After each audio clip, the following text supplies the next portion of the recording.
Coach, we just had the most upsetting rumor. Okay, is this about us getting Zava? What? We're getting Zava? I just wished for that 30 seconds ago. Zava! Really? Yes! Hold on a second, okay? If y'all weren't talking about Zava, what were you so upset about? Is it because Trent Crimm's writing a book about us? What? Wait, Trent Crimm's writing a book about Zava joining our team. No, he's just coming here to write a book about the team. Zava's writing a book about us. No, Trent Crimm. Why would Zava write a book about Trent Crimm? Hey,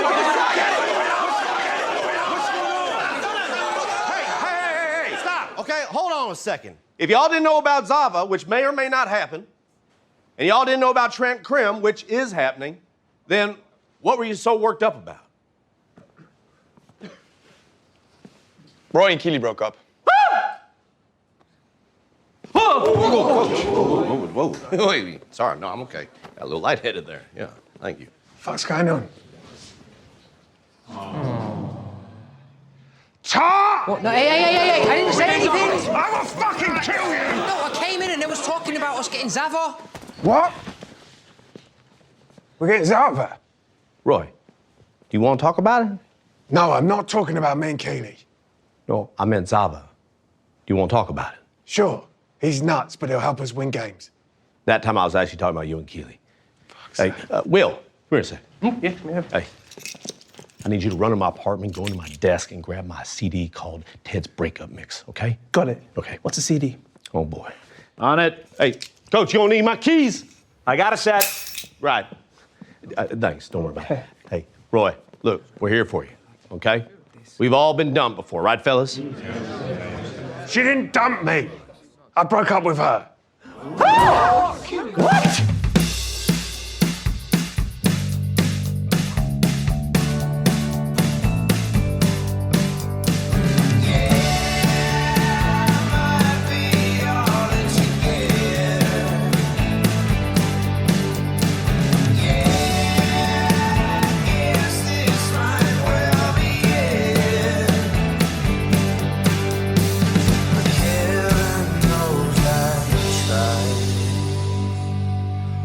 Welcome to another episode of the Revisited Podcast. I'm Ben. And I'm Kristin.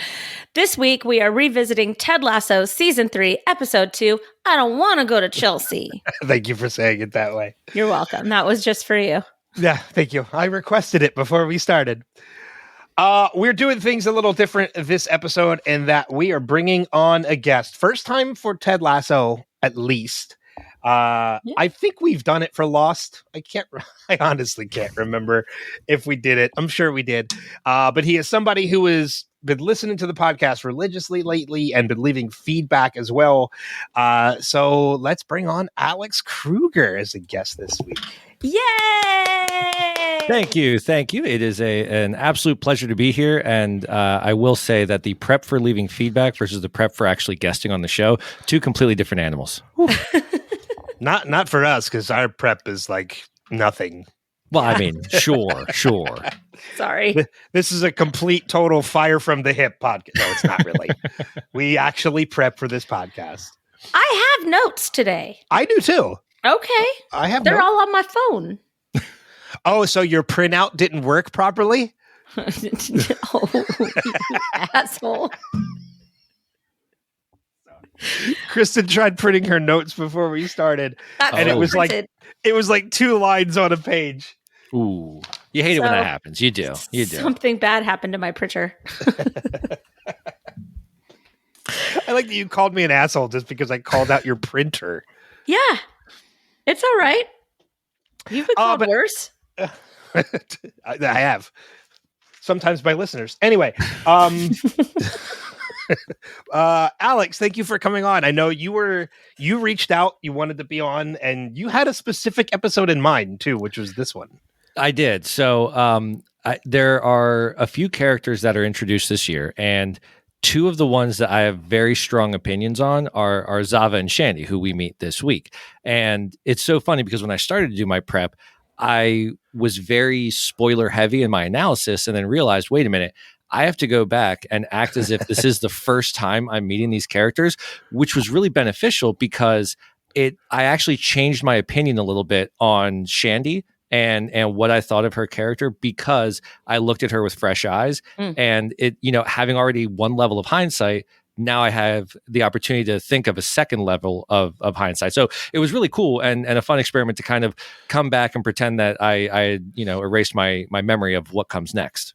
Yeah, and you'll still have an opportunity to do that a little bit too, because we do have the spoiler section, which we will have on this episode. So as I always do, if this is your first time viewing Ted Lasso and you want to avoid the spoilers, just check the show notes so you can find out when we'll come back from that conversation, so you know where to skip before we come back with feedback and everything else. But before we get into the episode, I want to ask, because I don't think I've ever asked you. You've been on Wilhelm with me before. Mm-hmm. You have your own podcast now, which we'll talk about a little bit later. But how did you discover us as Revisited? Like, was it with Lost? Was it Ted Lasso? Like, how did you discover this podcast? So, the easiest way is during the pandemic, I started watching The Walking Dead for the first time. And I was listening to Fake Doctors, Real Friends, which was the companion podcast to Scrubs from Zach Braff and Donald Faison. And I was like, I'd never listened to podcasts before. I for whatever reason, was against it. I don't know. I'm silly. So I was like, all right, I like these deep dives. I want to hear people that do deep dives on The Walking Dead. I popped into Google, best Walking Dead podcast, and Jason's came up. So I started listening to that. And then through the years you get through, I started to hear you on some of the guest spots, as well as Dead City and The Last of Us. And you had mentioned that you had a Ted Lasso podcast. And I was like, well, I love this show. I really like Ben. Let's check it out. I started listening, man. It was perfect. It was exactly what I'm looking for. And then to find out you did a Lost one and to go back and listen to that too. My God, you guys are just staples in my ears this year, and it's been phenomenal. That's awesome. That's so cool. Yeah, that's great. A lot of our voice, but yeah, that's cool. It is, and that, I worry that at times today I'm going to have to remind myself I'm a part of this conversation, not just on the outside of it. So, if you see me just looking all like, oh, I love it, it's just because I have the background access. That's all. It'd be so funny, like if at some point during the conversation, if Kristin and I are talking to each other, just to hear Alex bubbling to himself, man, I really wish I could tell them what I was thinking about. Oh, wait, I'm actually on the podcast right now. I'm not listening to it. There are plenty of times that I'm driving on my way to or from work, especially listening to the Lost podcast, and I'm having the conversation right there with you. You just have no idea. I've done that too. Yeah, I do actually. Yeah, the first couple times that I actually podcasted with Jason, I was the same way. I was like, holy shit, I'm actually doing this. I have to talk now. I get to talk now. I get to talk to you. This is amazing. It's funny. I've seen it from the other side of things, where as a podcaster for so long, I will be in my car listening to a podcast about a show, whether, it's about Scrubs or Parks and Recollection, which was about Parks and Rec. And I'll be those kind of people where I'll be the kind of person where I'll be sitting in my car and be like, what are you, fucking crazy? Like, that's not what happened. Like, where are you getting this? Oh, wait, I'm not on the podcast. Yeah. I'm literally just listening to it. There is nothing more frustrating than when you hear wrong information listening to a podcast and you know the right answer, or you hear the podcaster struggling on recalling something, and you wish you could just jump in and be like, guys, oh God, our listeners must hate us then. Yeah. No, it adds to the fun. It really does add to the fun. Plus, when I remember something, but you guys didn't, I'm like, all right, cool. Like, I can hang. I'm good. I can hang. That happens all the time. I know nothing. I think like my opinions. And I think like I'll give us like a 90% rating, where like usually we eventually remember or correct ourselves if we give wrong information. Google it. Or the number of times during the podcast. Yeah. Google has become our friend during the podcast. It has to be. Fourth co-host. After Greg. Sorry, Greg. We love you. Mm-hmm. We got to have Greg on at some point too. Yeah, that would be fun. So, but let's dive into the episode. As you mentioned, season 3, episode 2. I don't want to go to Chelsea. New characters introduced. We get the start of the season officially, and we get say it. We get the return of Trent Crimm. Woo! Independent. Yes, independent. Woo! Oh, in this episode. And man, like, I was so happy to see him sitting in Rebecca's office at the start of this episode, because it's so weird, because as you mentioned, Alex, kind of like having that hindsight and being able to look at characters differently. Like, I remember the first time watching this episode, thinking like, oh shit, like, what is Trent going to add to this? Like, and especially when you see the dynamic of what's going on between him and Roy, you kind of cringe a little bit. You're like, oh, is this a good thing? Is this a bad thing? This can't be a good thing. But now, knowing what we know about where this is going to go with his character, like, I just was immediately smiling and happy to see him sitting in that office. Yes. I did not have that same reaction the first time I watched it. I was so excited to see him. Like, I just didn't care. Like, I was just like, yes, Trent Crimm is here. But like, from the moment I first saw him in the first season, when he's like, Trent Crimm, the Independent, I was like, well, I love you. So I just was so excited, because I always loved it when he would just pop up in the show. And now they're saying he's going to be a part of the team this year. Oh my gosh. It was like, he gets to share an office with Roy. What fun. Popping balloons. that scene with him popping gets just me every to time. Annoy Trent. It was amazing.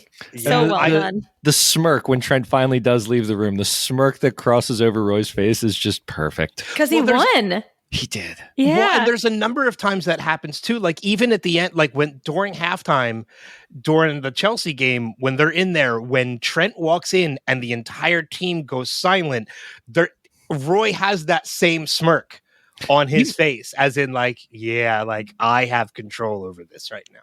Honestly, even when Ted first pulls him into the showers, he still has that smirk on before Ted drops the act and like kind of tells him about himself. But one thing that I thought was really important for the Trent Crimm character is we've always seen him as very prim, proper, very intellectual, very high end. I think it was really important for his character that we spent this first episode with him on the team, in which Roy has brought him down a peg. And he's not going to be that, kind of egotistical, shaded person, because Roy brought him down to the team level. Like when he comes out of the locker room and the Kinks are playing, and he just has that smirk on his face of like, well, all right, I guess this isn't going to be the easiest thing in the world. I think it levels him out a little bit, and it levels the playing field in a way that we needed to see. Interesting. Yeah, I would agree with that. I also think that we have a very changed Trent Crimm. Even from the first episode that we see him all the way till right now. Obviously, he's gone through something, and we find out later what it is, but he's gone through something that has made him completely different or more authentic. I don't know what it is, but he definitely has a different air about him in this episode. He's got his head down a little bit. He listens very well. And what did he say to Roy? He said, like, I was also trying to make a name for myself. Yeah. He was not being who he really is. He was trying to break into his field. And I think now that he has that established authenticity with his profession, I think he's coming at this from a different angle. Like, he's trying, and he even mentions that he is going into a second career, and he's trying to talk to Roy on that kind of a level where he's like, I'm going into a second career. I know that that's hard, and he's trying to relate to him, and Roy's just not having it at that time. But I think that he's really trying to be vulnerable, and we see a very vulnerable and exposed Trent Crimm, which I really like. Well, and not only that, but this is the first time, as you mentioned, with the going into a second career, this is the first time, like, Trent is taking a risk in his career. He is doing something completely different for the past, 30 years, because he says in that conversation with Roy, he was he was just starting. Roy was 17. Mm-hmm. So, and he's now in his 40s. So this has been easily a 20-year career Trent has had. He's probably been with the Independent the entire time. Wow. And this is the first time he's doing something without the backing of the Independent. He has had job security for the past 20 years that he let go on his own accord. It wasn't, it was a decision he made that he lost at security. He is now a free agent. He is taking a risk in his career. So this is new. Like, as you mentioned, this is new territory for Trent too. Well, and Kristin, you had alluded to kind of what he had said to Roy in response, where he was apologizing. And one of the things that he pointed out is he was looking for the worst in people. And I think he was that snarky sportscaster. That was his role at the Independent. So for 20 plus years, he was always looking for the worst in people. And I think he is going to have to go through it. And maybe he already did, but there is that metamorphosis of changing your thinking so that you're not always looking for the evil. You're also looking for the good now. And I think we do see a lighter side of Trent, especially by the end of the episode.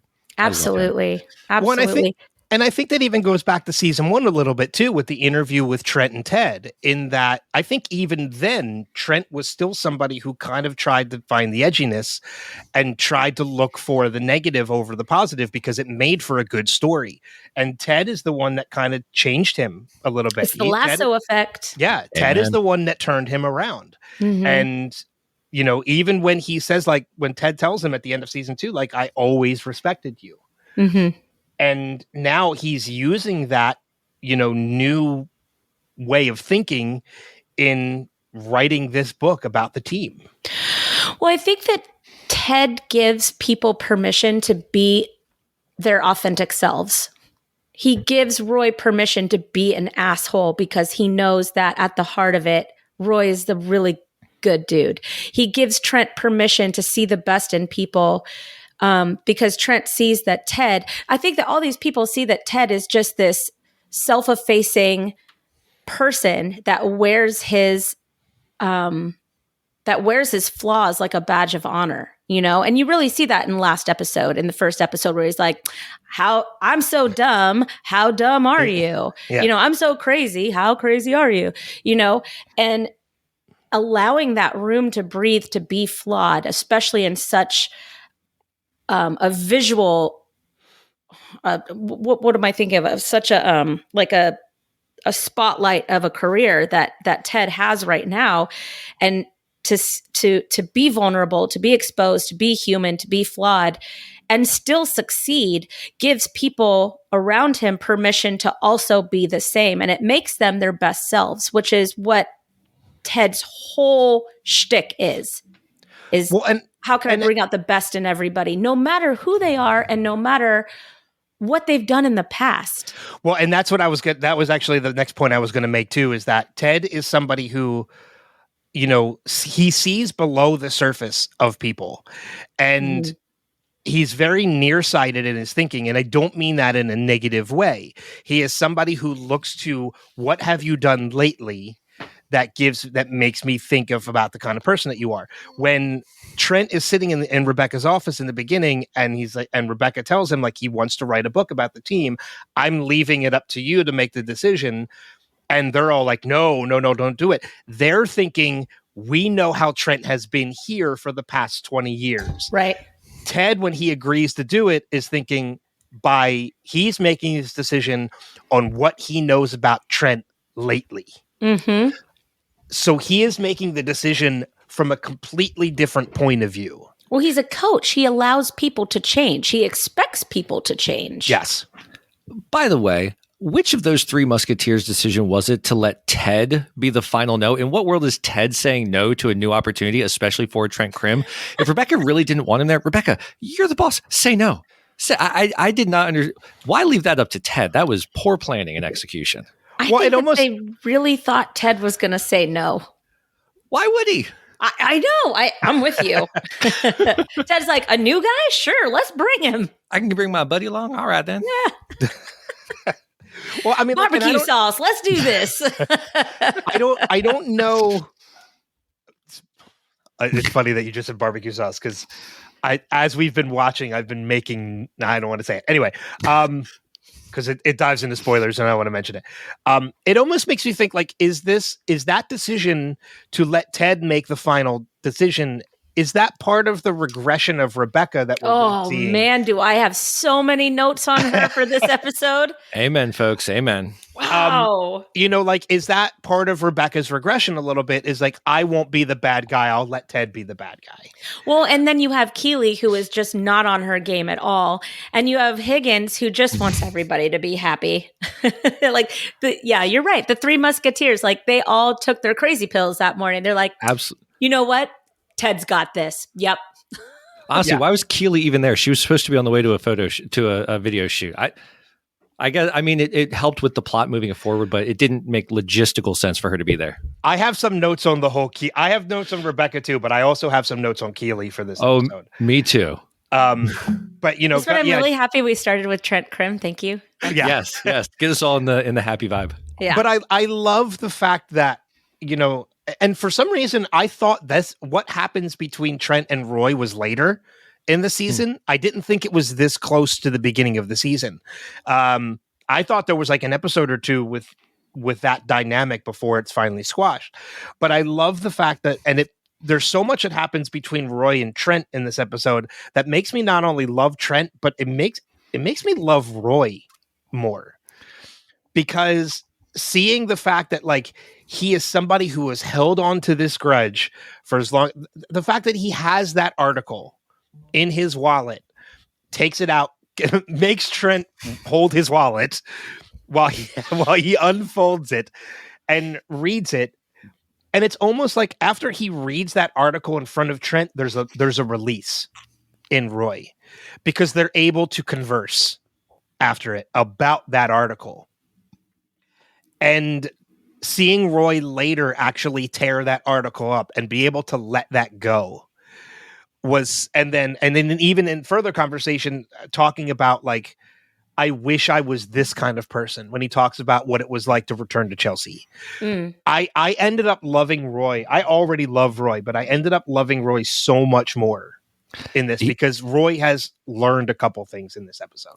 His level of self-awareness. I mean, you think about who Roy is and the journey he's come from, and the fact that right at halftime when Trent walked in and it completely stopped the flow of information and the adjustments that they very much needed to make in the game, and Ted noticed it and he called Roy into the showers. Roy didn't question it. He didn't even begrudgingly go. He was just like, all right, I guess we're doing this. Went in, and then when Ted told him you got to squash it, no questions asked, no issue whatsoever, immediately took care of it. And all it took was for Trent to relate to him just a teensy weensy bit and apologize. And Roy's like, all right, cool. Like, yeah, he is such an idealized version of male masculinity. He's like the Corey and Topanga of male masculinity. Like, everyone is always looking to get that version of it, because he's so self-aware. He's so strong, but also so sensitive. Oh. Yes.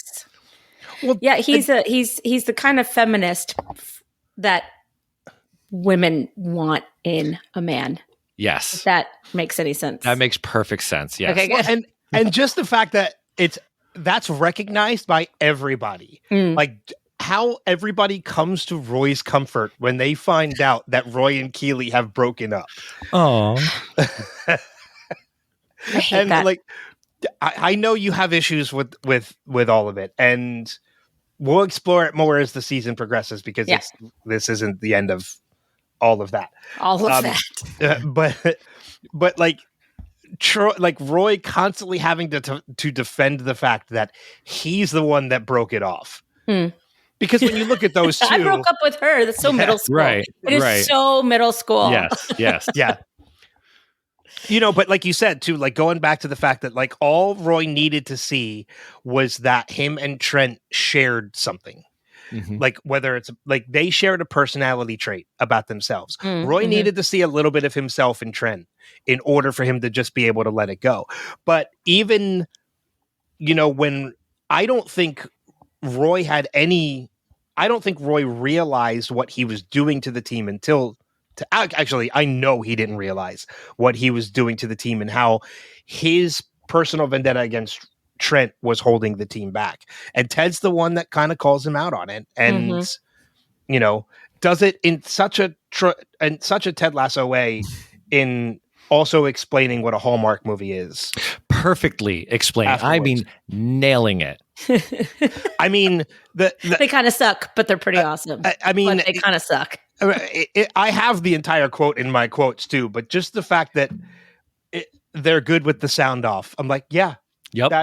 When I'm decorating the house, throw on the Hallmark, Christmas movie and deck the halls, baby. I do love the fact we have a lot of season 1 callbacks in this episode, I think. And one of them, I think, is that Roy Kent runs AFC Richmond. And we need to be reminded of that in the 3rd season, because it's just like the 1st season. When Ted and Beard show up, they know immediately that they have to get Roy to buy in if they're going to get the rest of the team to buy in. And what does Ted say? Oh man, he's going to be real pissed off when we win him over. He'll be furious, right? I thought immediately of that when Trent comes in, because Trent, he's trying so hard to just kind of like come in and just be a part of the scenes. And it's very obvious that he is not trusted. He is not liked, and they're not going to allow him in so long as Roy doesn't allow him in. And that is how Ted entered AFC Richmond. And once Roy bought in to Ted and his style, the team started to trust him. And I think that we're seeing the same thing happen, and we're being reminded that Roy runs Richmond. Roy Kent. Roy is the heart of Richmond. I mean, that team doesn't beat without Roy. I mean, and it shows too, because all he has to do is tell that team nobody talks to Trent.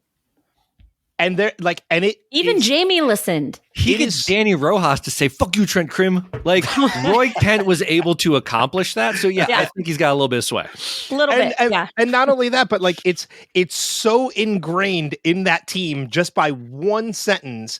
Like basically all Roy meant was don't talk about anything team related around Trent Krim. Yeah. But they are so ingrained that they don't say a word. Like even at halftime, the room goes silent when Trent Krim, because they're afraid to say anything.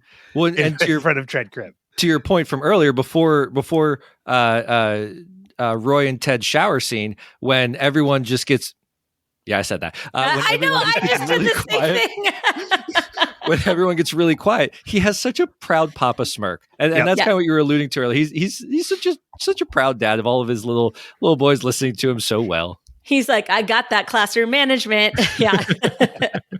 But it is really funny though, because Roy walks back and he goes, all right, you guys can do it now. And they're all like, okay, back to business, like without missing a beat.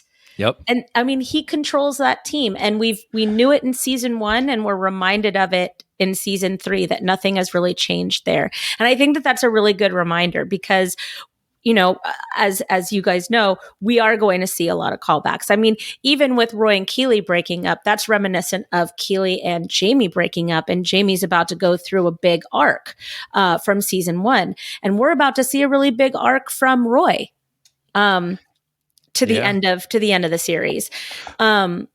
You've got Ted kind of regressing a little bit. You've got Rebecca, who is just full-fledged season 1 in this episode. So I'm really enjoying the season 1 callbacks. Yeah, I mean, and one of the things I enjoy about this too is, when it comes to Jamie, we're seeing, like, obviously Keely is not part of the story anymore, but I think that really does. I think one of the purposes of that is we are going to see somebody come into Roy's life who is going to make an impact on Roy, and that is Jamie. Okay, so can we just talk about the fact that Jamie Tart realizes that they've broken up, and we think that he's going to chase after Keely, and what does he do? He tries to hug Roy. He tries to hug Roy. He tries to comfort Roy, and I love that whole scene with like you came in too fast. I forgot how I didn't know what you were doing because of the wall. So I was so afraid. I remember this the first time I watched it. I was like, oh great, we're doing that common. Now Jamie's going to go after Keely. We're going to have to deal with this crap for 6 episodes. But when he turns and goes in to comfort Roy, to me, that bromance is so much better than any of the romances that could be laid out in that 100%. Trifecta. Yeah. And just knowing what comes next between prima donna and bicycles and everything, knowing what comes next after this moment, is so rewarding, and I love it so much, and I'm so glad Will was there to see it. I was just gonna say, I love the fact that He's always there. We're keeping with the running joke where right after that whole thing plays out, you see Jamie turn off camera and he's like, "And don't you say a fucking thing about this." Well, and it turns to Will, who was in the room. I rewound it 3 times just to check every single angle. If Jamie ever there's no reason Jamie would notice that Will was there. He never turned in that direction at all. He closed the door and was facing Roy the whole time. So he just knew instinctively that Will was there. He's always there. And then Will dropped such a young Higgins line. He's clearly the young version of Higgins. I will die on that hill. I love Will so much. Well, and in the Amsterdam episode, we really do see that. Amen to that. Yeah. And I can't wait. And it's so funny because we keep doing this repeating joke, which is never not funny, about how Will is always in the room whenever they have these conversations. And it's like, well, like, why? That's Will's room. That's his office. You guys, it's always in his office. He is the kit man, and you are in the equipment room. Like, that is his room. Yeah. I love it that he's like, I just went through a breakup myself. Like, if you guys want to go out and get like some shots and some beers, like we some can fish talk bowls. about it. Some fish bowls. And I want to point out, I'm pretty sure that means that this is the lavender girlfriend that he just broke up with. From last season, the one that convinced him to kind of put the lavender in the detergent. And it tells you how lovable Will is because we don't know jack about him. But when I put the 2 and 2 together that he and Lavender broke up, I got a little bit sad. I was like, oh, I was really rooting for those kids. He's great. I love Will. Yes. Yeah. And Jamie's hair was less offensive this episode. I just needed to say that. We need to keep a tally on that. It was his hair last week was ridiculous. Okay. It was very Zachary Ty Bryan. It was. It was very, very 90s oh my gosh, Full House. so Yeah. So frosted tips and everything. Yes. So you said that last episode about how much you hated Jamie's hair. And so after we recorded and I went back and I go back into the episode to grab like whatever clip I'm going to be using and everything. And as I was skipping through the episode, I got to that scene and I'm like, holy shit, she's right. His hair is awful. It's awful. It's really bad. It's really bad. It was better this episode. Like it looked like poop. It's poop. It's just poop. And yeah, his hair was basically. Remember, it's just pooper. Well, so it was awful. I have a note about Jamie and Roy's scene. I said that Jamie's accent with Roy is hilarious now because I know that he was trying to be as ridiculous as possible to make Brett Goldstein break, because you could tell when he's in those scenes with just him and Brett Goldstein, he lays on that accent way thicker than he does in any other scene. He doesn't even finish his words. No, I mean, and when you watch interviews with Phil Dunster, like that accent is not that thick. And it's funny to watch these scenes now too. And it makes me really, really hope at some point they release Ted Lasso gag reels. Oh man, for those the have to be dynamite. Why haven't they? I don't know. Why wouldn't they? I don't know, but They'd be more popular than the show. There is very good chance of that. Maybe. Well, but I mean, look how long it took Friends to release gag reels. I mean, it was a number of years after a season that they released it. It wasn't until like the DVD release that they put the gag reels on there. Oh, I didn't even know. So maybe we'll get them eventually, and we'll see. But I don't know. But yeah, it's fun to now knowing how much like Phil Dunster tried to make Brett Goldstein break. You're right. It's fun watching certain scenes now because you can kind of see it. Right. It's fantastic. Now, did either of you at any point think when Jamie did go into the kit room, he was going to ask Roy's permission? Did that cross your mind at all? Oh, yeah. 100%. Okay. All right. And then do you believe him that he truly was just trying to check on Roy?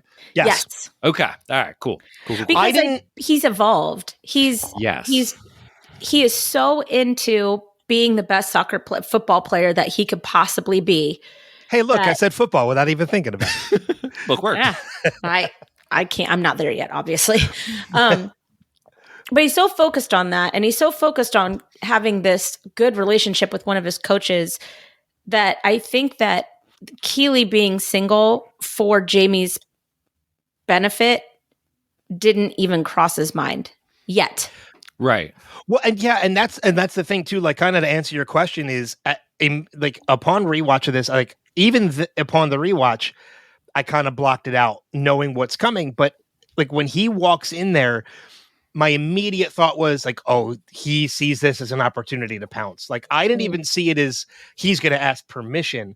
I'm like, my mind immediately went to old Jamie as in like, he's just going to pounce now that he knows. And then when he goes to comfort Roy instead, I'm like, oh yeah, like this is a different Jamie. Like, why didn't I even realize? Why was I even worried? Because we still think that Jamie of old is back there. Yeah. Guys like him are very likely to slip back into bad habits. So, and I think that's also a part of the Lasso effect. Having that positive influence, that positive role model around keeps him in check and keeps him evolving and makes sure that he doesn't backslide or undergo any revertigo now that Keely's single. So Vertigo. Yeah. I'll tell you what, we'll get to it, but Keely's Revertigo this week was ridiculous when she was with Shandy. We'll get there, I'm sure. And I do have some notes, like I said too. But going back real quick to Jamie in this moment, this is one of those moments where I think you're like, this show is the prime example of how much Jamie has evolved, in that he even tells Roy, like, hey, don't forget, I've been there. I've been dumped by Jamie, or I've been dumped by Keely. He sees this not as an opportunity to pounce back to Keely. He sees this as an opportunity to connect with Roy. To provide empathy. Empathy? Because I think Jamie is striving to find a way to connect more with Roy, and he sees the opportunity. And the fact that he sees that more than he sees any opportunity with Keely speaks volumes about how far Jamie has come. 100%. Yeah. Well, he's also got really healthy confidence right now. So, season 1, he had very unhealthy confidence, very me oriented. Nowadays, he does have that confidence of like, no, I am a leader. I am good at this. I can do this with other guys. And he contains and keeps that confidence until, the last 45 seconds of the episode. I was just going to say his kit is going from blue to green by the end of this episode. Sure is. Well, I think that we need to talk about this in spoilers. Okay. That element of it, yes. But yeah. I mean, I was about to say something. Gotcha. Okay. That was all me. That was not you, gentlemen, at all. That was me saying, I was about to say something, going, nope. But I think that kind of is a good opportunity to talk about Zava, because Zava is a new character that we do get for some period in this season. I don't want to say how much, because that kind of dives into spoilers. But yeah, we're seeing everybody is excited about Zava. Everybody is trying to get Zava, and by the end of the episode, Richmond gets him. Everybody is excited about Zava with the exception of one person, and that's Jamie. And again, like, you can kind of see the little bit of indication that maybe there's a little bit of maybe a combination of jealousy mixed with some insecurity. Because up until this point, Jamie has considered himself top dog on the team. He has meshed in with the team well, like he has a great rapport with the team again, and now he sees somebody that could potentially change the dynamic of what is happening. Yeah, and I wouldn't be surprised if, while Higgins is going through his history, and we're talking about how he's a bit of a clubhouse cancer. He's the type of guy that comes in and burns the place and then leaves. So maybe Jamie doesn't want the dynamic of the clubhouse to change, especially the fact that everyone is just drooling all over themselves about the idea of Zava. I mean, do you guys know who Zava's inspiration is in the real world? Ronaldo? No, it's Zlatan Ibrahimovic. So he was that is crazy name. It is, yes. So he was a ridiculously gifted striker, but had the same kind of transfer history. Came out to play for the LA Galaxy, didn't last long. He got a billboard that said, "Dear LA, you're welcome." So he's that kind of arrogant guy. Yes, he's kind of like Aaron Rodgers mixed with Jared Leto.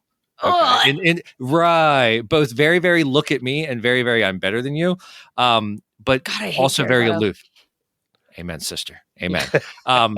So knowing who his inspiration was, the first time I saw him, I'm like, there's no way this is going to end well.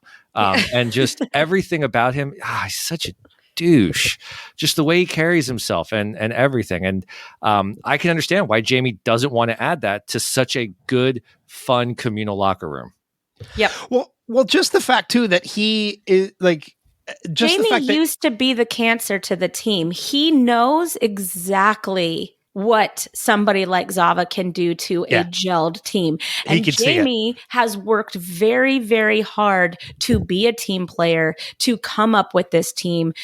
He knows how special this team is. And to throw somebody in, just to stick it to Rupert, because let's be honest, that's all it is at this point, is really dangerous when you're coming back into the Premier League after being relegated for a season.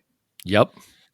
Yeah. And I can, like, just going back to the point of how, like, the kind of person that Zava is, just the fact that he decides to make the decision to go to Richmond instead of sign with Chelsea, the fact that he does that during the press conference when the eyes are all on him. That's a LeBron move right there. Yeah. That's somebody who could have just been like, no, we're not going to do this press conference because I'm not signing with Chelsea. The fact that he did it during the press conference where he was supposed to sign shows the kind of person that Zava is. You mean like if you have a press conference in Connecticut with a bunch of Boys and Girls Club kids from Cleveland and you say, I'm going to take my talents to South Beach? You mean kind of like that? Yeah.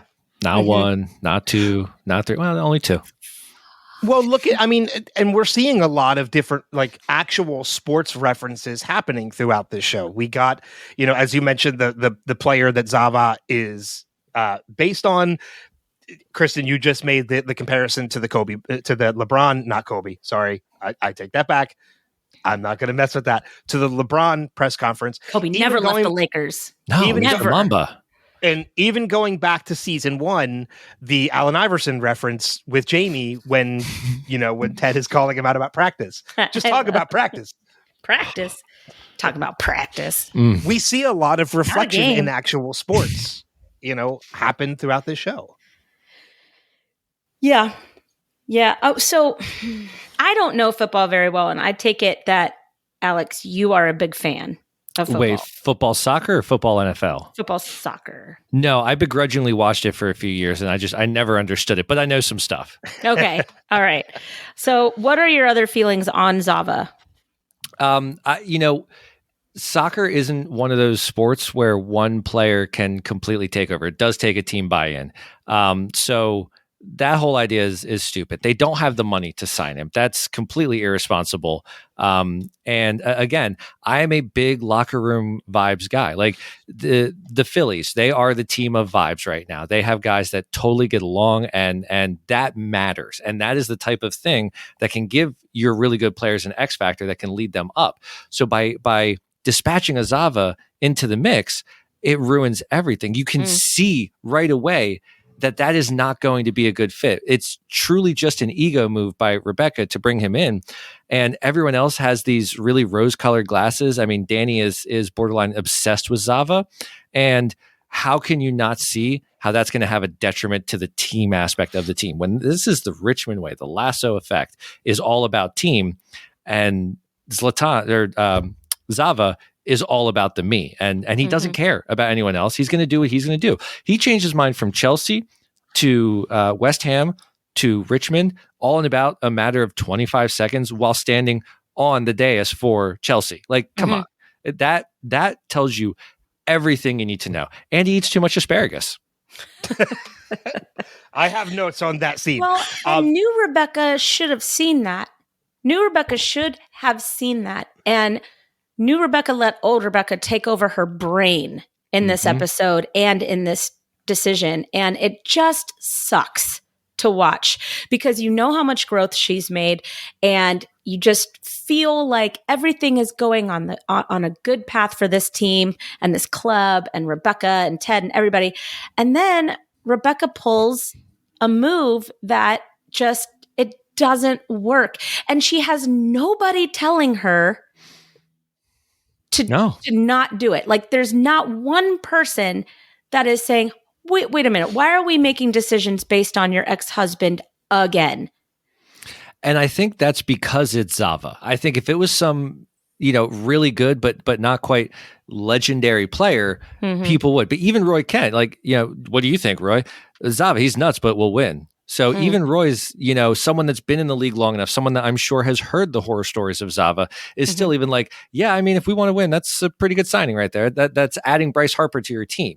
That's giving you that next level all-time. I get that reference, by the way. Yeah, you do. Yeah. That next level all-time athlete joins your team, and you're like, okay, now we can do something about this. So I understand why Higgins and everyone didn't see through the muck and mire to see what it really meant, and because Ted, God love him, still has not learned enough about the sport that he coaches professionally and gets paid to do, that he doesn't pick up on how detrimental that'll be. So it just sucks that no one's there. You're right. No one's there to advise Rebecca that this is a terrible decision. Well, I think the interesting thing to note, too, is the fact that even though everybody is seeing Zava through these rose-colored glasses, the one person who is just as blind as everybody else is Beard.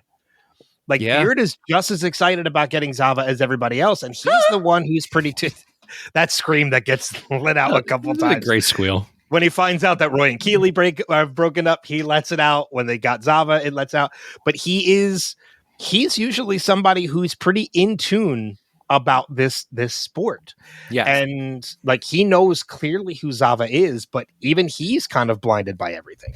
Well, and I think that is a really, and I think that goes to show, I guess, to both of your points about how important Zava was or is, because while Ted is always a nearsighted coach and he's looking at the players and he's looking at how to evolve them, Beard's the big picture football guy. He's the guy that sees everything. He sees the team. He sees what they need. And even he's being obtuse about this decision. Mm-hmm. Yep. So I don't know. I hate Zava, but I know that we're supposed to, so it works. But he's so pointless. He's such a pointless character. And we can get, I don't want to spoil, but what's the point? I don't know. No one grows from his presence. I mean, even what happens with our favorite bromance, I feel like that would have naturally happened anyways. I don't think we needed Zava to be that catalyst. So I don't know. That's interesting. Maybe there's something there. I don't want to say it now. I'll save it for spoilers. I'll make a note of it to bring it up. But you just said, I don't see what the point of Zava is. Excuse me, I have a tickle in my throat. I think there is a point to Zava, but I don't want to say what it is right now. I'll save it for spoilers. All right. But going back to, kind of using this now to transition into Rebecca and the way Rebecca has been this episode. I kind of looked at things a little bit differently. I'm kind of conflicted about Rebecca now because I think that move with her in the restroom with Zava, where she says, you don't have it, you don't have it. You could go you're not going to be the best if by going to Chelsea or going to West Ham. I think that is a major power move. And I think that helps Rebecca a little bit kind of shake being under Rupert again. She's gotten a one up on Rupert now. She's won against Rupert. And I think this is a start towards, I see this as a little bit of getting a start towards getting the old Rebecca back, because her confidence has been shaken by Rupert buying West Ham. So for her to step in there and make this power move and see it work, I think she's now back on the road of becoming old Rebecca again, because she's gotten her confidence back by doing this. I agree with that. So, and Kristin, by that groan, I imagine you're not in the same boat. Okay, so never am. Right. So let me go on the Ben side of the debate. In that, that's okay. I think the moment, the crux of it all that led to the bathroom scene was when Rebecca gave Rupert a meatball down the middle and he crushed it over the fence. When she said, "Oh, I thought Richmond was your first love." First off, what a terrible thing to say to a guy like Rupert, because the next thing out of his mouth is going to be, "I guess I'm like every other guy and I get tired of the same old, which first off not like every other guy. You do not speak for me, Rupert. Get off of that. Second off, how are you gonna set him up so perfectly to remind you were once his first love, and he just threw you to the side as well? And I think in that moment, she had a decision in her mind of, am I going to let him maintain this real estate that he has had in my head since the moment he stole Nate and grabbed West Ham? Or am I going to take the bull by the horns and go after what I want? If it works, it works. If it doesn't, it doesn't. But I'm going to shoot my shot. And then she chooses to not be under his spell anymore. She goes in and she goes after Zava, not even thinking it's going to work. I mean, she didn't exactly sweet talk him. She sour yelled him, and she was doing that to show to herself even that she was not going to be under Rupert's spell, because up until that moment, Rupert was the one that owned her brain and her mind. He had taken up all of her real estate, and in that moment, she decided enough was enough. Yeah, I think at that point, Rebecca feels like she has nothing left to lose. Zava's already on his way to either West Ham or Chelsea, so what's the harm in doing this and speaking my mind? Because the harm is hurting her already stellar team. She did not have the trust in her team that she should have had. That team got them back into the Premier League. Ted Lasso got them back into the Premier League. Well, this is why I said I was conflicted. Because I do see it from that side too. But I guess my whole point is that she got too caught up in what is Rupert doing and how do I win over Rupert, which is season 1 Rebecca, right? She left the owner's box during the game. She left when their team scored. You know, when Danny Rojas scores with his face, she wasn't there. She was in the bathroom yelling at Zava and trying to get one over on Rupert. That is, to me, that shows that she, in this Zava instance, she doesn't care about the team. She cares about winning over Rupert. And I just don't think that is healthy. Well, and that's the thing. Like, when you look at the whole overarching thing with Rebecca and Rupert, it's, you know, at the beginning of this story, they were both sitting at the chess table and they were both playing this game. Rebecca at one point realizes she doesn't want to play anymore and get up. Rupert never got up from the table. And he has coaxed her back into playing the game again. And now she's back playing this game again. And it's a spot that she doesn't need to be in. And I think, like I said, this is the reason why I was conflicted on it, because I do see this moment as Rebecca gaining her confidence back, but it is also at the cost of losing confidence in her own team. Well, and that's confidence has shifted. She has not thought this through. Now there's going to be a new presence in the locker room that is known for being a cancer, that is known for not playing well with others, in a team that has been built on playing well with others. What does anybody expect to happen here? Well, and I think it's also a mix of it's part of that rose-colored glasses thing again. It's everybody sees Zava with these rose-colored glasses, including Rebecca, Higgins. Well, let's also not realize too that Rebecca, or that Higgins and Keeley are also high on Zava, which I'm sure has an influence on Rebecca. I could see that. I could definitely see that. And again, to your point, Kristin, no one's steering her away from it, so why not? Mm-hmm. She's got yes men around her right now, and she used to have. I mean, I don't know. It's just a change. Because I feel like when they were bumped down to the what was it called? Not the Champions League. Champions League. You know, it was more of a team effort. Like, they had nothing to lose because they weren't in the Premier League, so they were like, how do we rebuild? And they learned to work together, and they became this awesome team. And it's, you know, it's what every sports team makes mistakes with, or what any team in general, whether it's sports or not. You know, they're like, oh, well, we made it, so now we have to do what everybody else is doing. We have to keep up with what they're doing. And it's like, you need to keep doing what got you here. There's a reason why you're here. Like, if it ain't broke, don't fix it. Well, let's also, like, going back to the beginning of this episode too, and it's something I just remembered because I do have it in my notes, and I think it is very key to this whole point, is when the news of Zava breaks, that Zava is coming to the Premier League because he wants to play in the UK, Rebecca has no interest in Zava until West Ham is mentioned. And then she's like, well, I think it'd be a great idea if we could let's see if we can bring him to Richmond.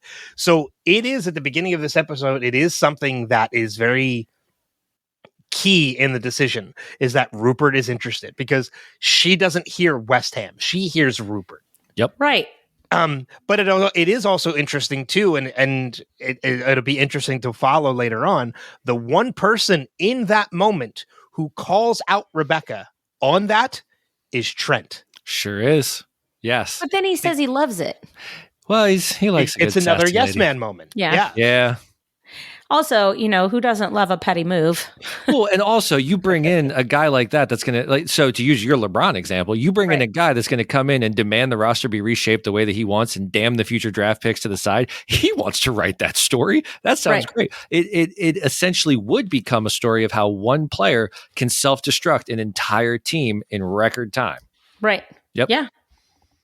And Jamie was in line to do that at the start of season 2 last season, but look what happened, right? Yep. I mean, Jamie bought into the Lasso way. So,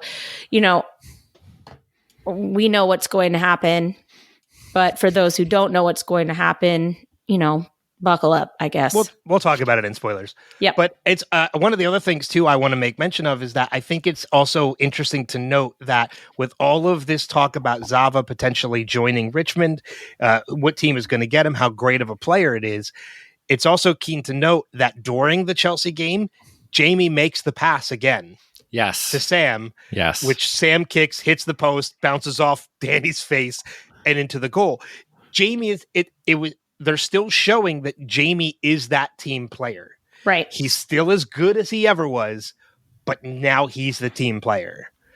I love his disgust when Danny was gushing over, do you think Zava saw it? I was like, come on, man. Yeah. Grow up, bro. Yeah. Yeah. Like he was so excited about celebrating the goal and then Danny ruined it. Yep. Which Danny doesn't ruin stuff. So, I mean, that was probably surprising. No, but it is funny to note too that, Ted has made mention in the beginning of this episode about making 11:11 is his make a wish time. Yeah. And then he goes into the locker room and he mentions signing Zava and Danny's like, I just wished for this 30 seconds ago. So Danny also does 11:11 wish time. Absolutely. Which I thought was such a great little thing.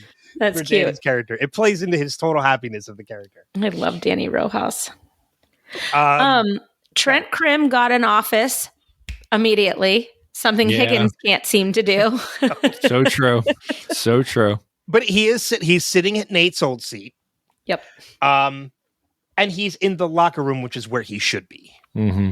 Because it's also keen to notice too that when Trent walks into the locker room before him and Roy squash everything, every time we see Trent, he is on the outskirts. He's on the opposite side of the locker room. But once him and Roy squash, where is Trent standing? He's with the coaches. Mm-hmm. He's standing side by side with Ted and Beard.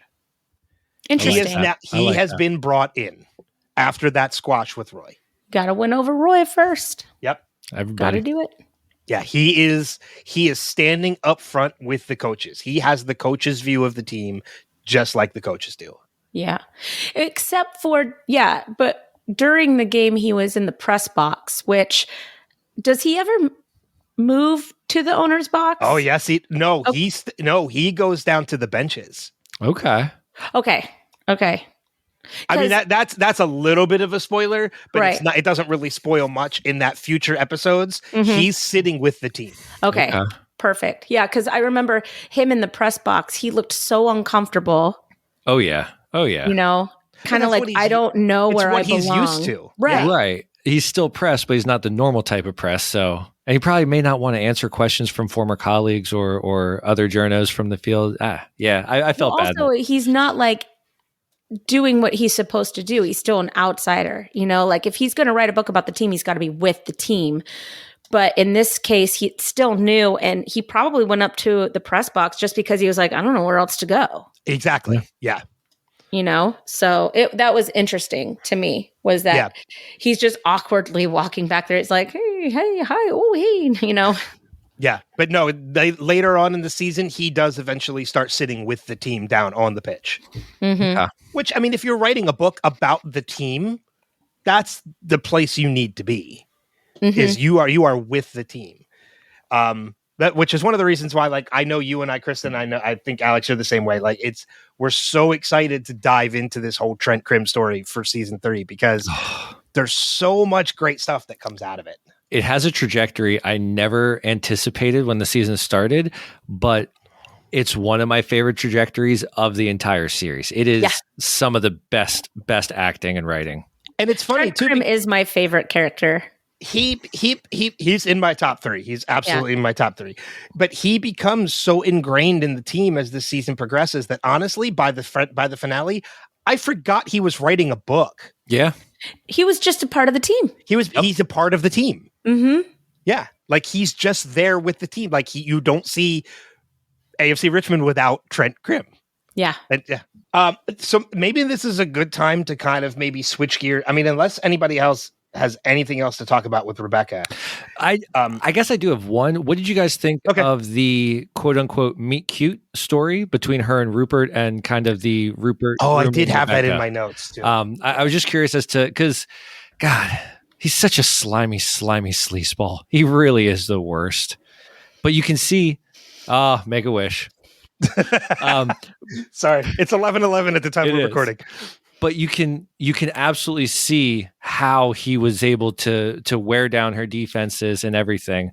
And I just you feel bad for Rebecca a little bit. It's that kind of I mean, I could see it like how at the time she saw it, but yeah, seeing it from an outsider's perspective, it's nothing. I don't know how to describe it.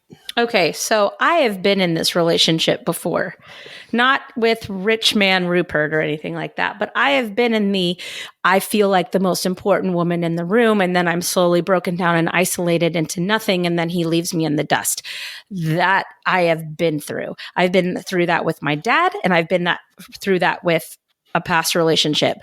And I got to tell you, I see weakness in Rebecca because she keeps going back and falling for playing into this old trope that she knows is not good for her, that she knows is not going to do anything good for her. Listen, I could call my dad right now and pick things back up, but it's going to end the same way. So why? You know? And I feel it would like do nothing except hurt me in the end, I guess. And I'm very surprised that Rebecca falls back into this trap at the beginning of the season because of all of the positive work she did. Right. She did not take her mother's advice last season of kill him with kindness. Kill him with kindness, and it's the most infuriating thing you can do. So what does she say? She makes a dig at his one true love, and it's exactly what he wants because it gives him a chance to backhand her metaphorically all over again. And it's just, I thought she'd gotten past this in her character development. So it really is disappointing to see her backsliding into this again. You're right. Because it's so obvious what Rupert is doing. Rupert comes in with the game that Richmond is at Chelsea, so he knows that she's going to be there. He's doing this just to get at her. He bought the team to get to her because him showing up to her father's funeral didn't do it. With the new baby and the new wife. So he got Nate and he stole Nate away. And then after he stole Nate away, he bought West Ham, or it happened at the same time, whatever. But he reacted to her kindness in such a childish way. And then she falls right back into the trap as well. So it's it's disappointing. Like you said, Alex, it's so disappointing. I know we have issues as fans of the show and as fans of Rebecca in this regression that Rebecca is making. But from a story point of view, I don't think the show would have been as interesting if going forward, into this season, we still had the same great characters that we had in season 2. We needed a little bit of regression story-wise because we needed challenges for these characters to face. As fans of these characters, yes, it's heartbreaking to see them make them. But from a writer's perspective, I see exactly why they're doing all of these things. And see, I can forgive that. And I can see where you're coming from with that. What I cannot forgive is the trash that they did to Keely's character. Let's get into that. Because why is it that the two people that have the backsliding character development are the two strong women on the show? Why is thank God Roy and Jamie don't have any backsliding character, but why is it Rebecca and Keely? And yeah, let's get into the Keely debate because I am fired up. So I have an interesting thought about Keely, and I had this from the beginning of the episode when we met Barbara in the season premiere. We get more of Barbara this episode, but now we have Shandy coming into play, and we get to meet the team that Keely is working with. Kind of, sort of. And it's an interesting question I asked myself, and I honestly don't know the answer to it. I have to monitor it as we progress further into the season. And the question is, and I'll be interested to know what your thoughts are on this. By giving Keely the financial backing to do what she's doing, was Keely set up to fail? Absolutely yes. She was not ready to be a boss of a team, of a staff of people, let alone to be making decisions with someone else's money to that extent. She did not have the training. Well, and by the time, I want to preface this by saying that I don't mean from the writer's perspective. I mean from within the show, the investor's perspective. Was Keely set up to fail? Yes. Okay. Because that's how I see it now too, especially when we meet this team of people who are incredibly unenthusiastic. They don't talk to each other. They're very stiff and uptight. Why would you give somebody like Keely this team unless you were intentionally trying to make her fail? That's a conversation for spoilers for sure. So ask me that question when we're in spoilers again. Because I think that, because I don't want to say anything more on that specific question until we're in spoilers. But, I don't understand what they've done with Keely's character. I think it's just awful. And it is, and I have it in my notes. The Keely, first of all, the Keely and Roy breakup was a terrible idea. And then Keely actually being removed from the team and put into this separate storyline that who gives a fuck? I mean, honestly, I just don't care. Every character is unlikable. Shandy is unlikable. Barbara's unlikable. The team is unlikable. Shit, Keely's unlikable when she's in that room. It does nothing for this season except infuriate everybody. I don't understand why we did this. There was nothing Keely's character could have been grown and evolved in such a different way than this. And I just, I don't know. I have so many problems with this particular storyline. It makes me absolutely crazy. And we're in the beginning stages of it too. So there's honestly not even a lot we can say yet at this point without diving too far into spoilers. Even to talk about it during spoilers in the podcast, it would take too long and too much. So we kind of have to hold back on it a little bit until we get a little further into the story, because there's also a lot about the story I don't remember that I need to be reminded of before I can really form that opinion. But from what I do remember, I do remember not liking this path for Keely. And like I said too, is she that bringing that question to mind, has Keely been set up to fail? Well, let's look at where it's coming from. Okay, she's a boss, but she's not the boss. Obviously, she did not hire these people that came in. Barbara hired these people. She did not hand select Barbara. The venture capitalist gave her Barbara. So the only thing that's hers is the name and the ideas of what's going to happen. And the big office. And the big office with the ridiculously CGI background. Yes. And she's set up to fail. So I work in an office space every day, Monday through Friday, 9 to 5. I recently, like over the last 5 years, have worked myself into a promotion of leadership. And it is such a difference between running a program and running people. And she has no experience running a staff. And that's not her fault, but no one gave her leadership training. No one is there to truly mentor her because, to your point, she's been taken out of that mentor space. She's been taken out of that mentor space, plopped on her own. Barbara's damn sure not going to be walking her through anything. She's not going to show her anything.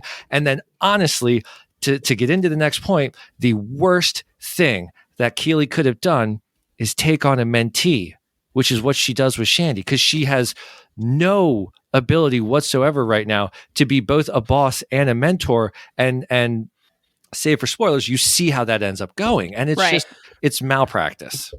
Well, maybe even there's something to say too about, because by the end of season 2, we see Rebecca's regression start with everything with Rupert buying West Ham and such.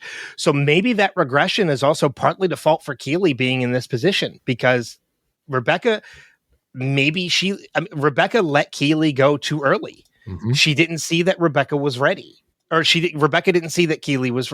She thought Keely was ready. She didn't see that she wasn't, and maybe that's because she was blinded by her own regression. So maybe there's a point to make that even Rebecca's a little bit at fault for this too. Which, when you look at it, in letting her go, man, doesn't that just mirror Ted and Nate last season? I mean, it's very, very similar. You bring someone up and then you think they've made it. You think they're ready. So you start ignoring them and they fall flat on their face. Thank God Keely's not Nate, but it's mentor malpractice again. And that's what I see.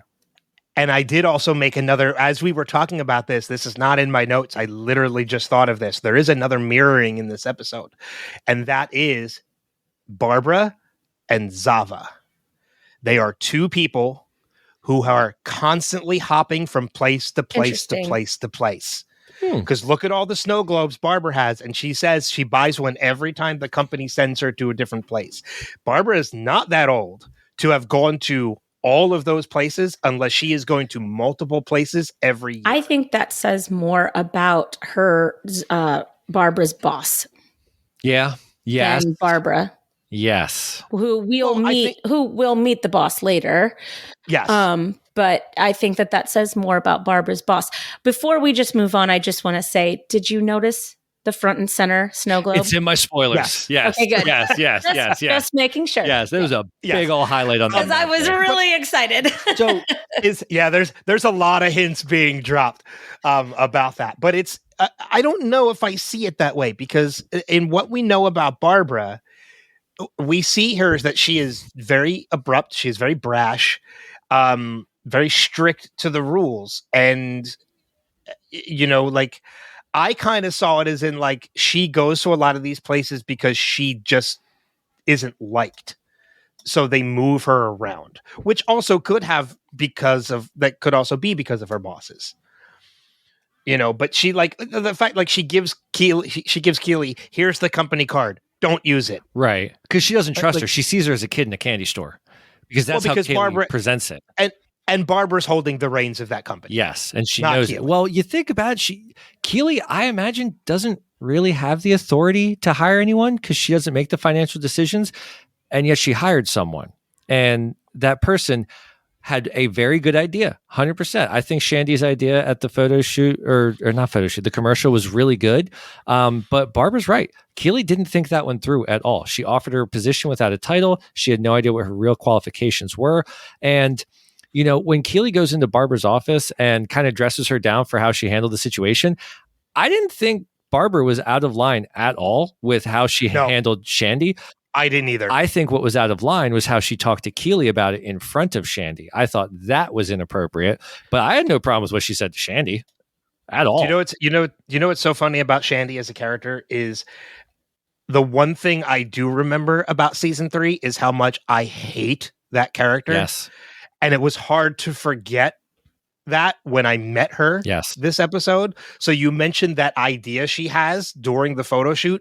I don't even remember what it was because I ignored Shandy this entire episode. Well, Barbara had said, don't go into overtime or else we have to pay for it. The directors wanted her to scrounge up 100 extras, and she knew that would put them into overtime. So Shandy comes up with the idea of, let's just put a strobe effect in post and have people cross close in front of the cameras. That way it feels busy. So she really saved Keely's ass in that moment. Mm-hmm. And she has potential. But again, because Keely's not really mentoring her, she doesn't have a chance to grow, which is what we see through that storyline. And I think if Shandy had proper tutelage, she would have had a chance, just like Keely had proper tutelage from Rebecca when she first got out of the WAG status. Because Rebecca was ready.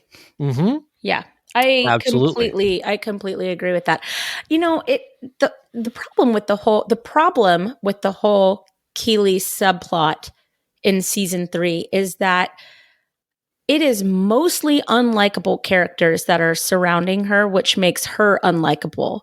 And so anytime they cut over to what is happening with Keely, you're just, I don't know. Like for me, it's such a heartwarming show. And then we go over to Keely, what is it? KGPR, KJPR. And I'm just automatically in a foul mood. Yep. And maybe that's how we're supposed to feel. Let me ask you this. I'm curious. We all, I imagine, have issues with Roy and Keely breaking up, but can't you imagine if Keely still had Roy as, a roommate and partner?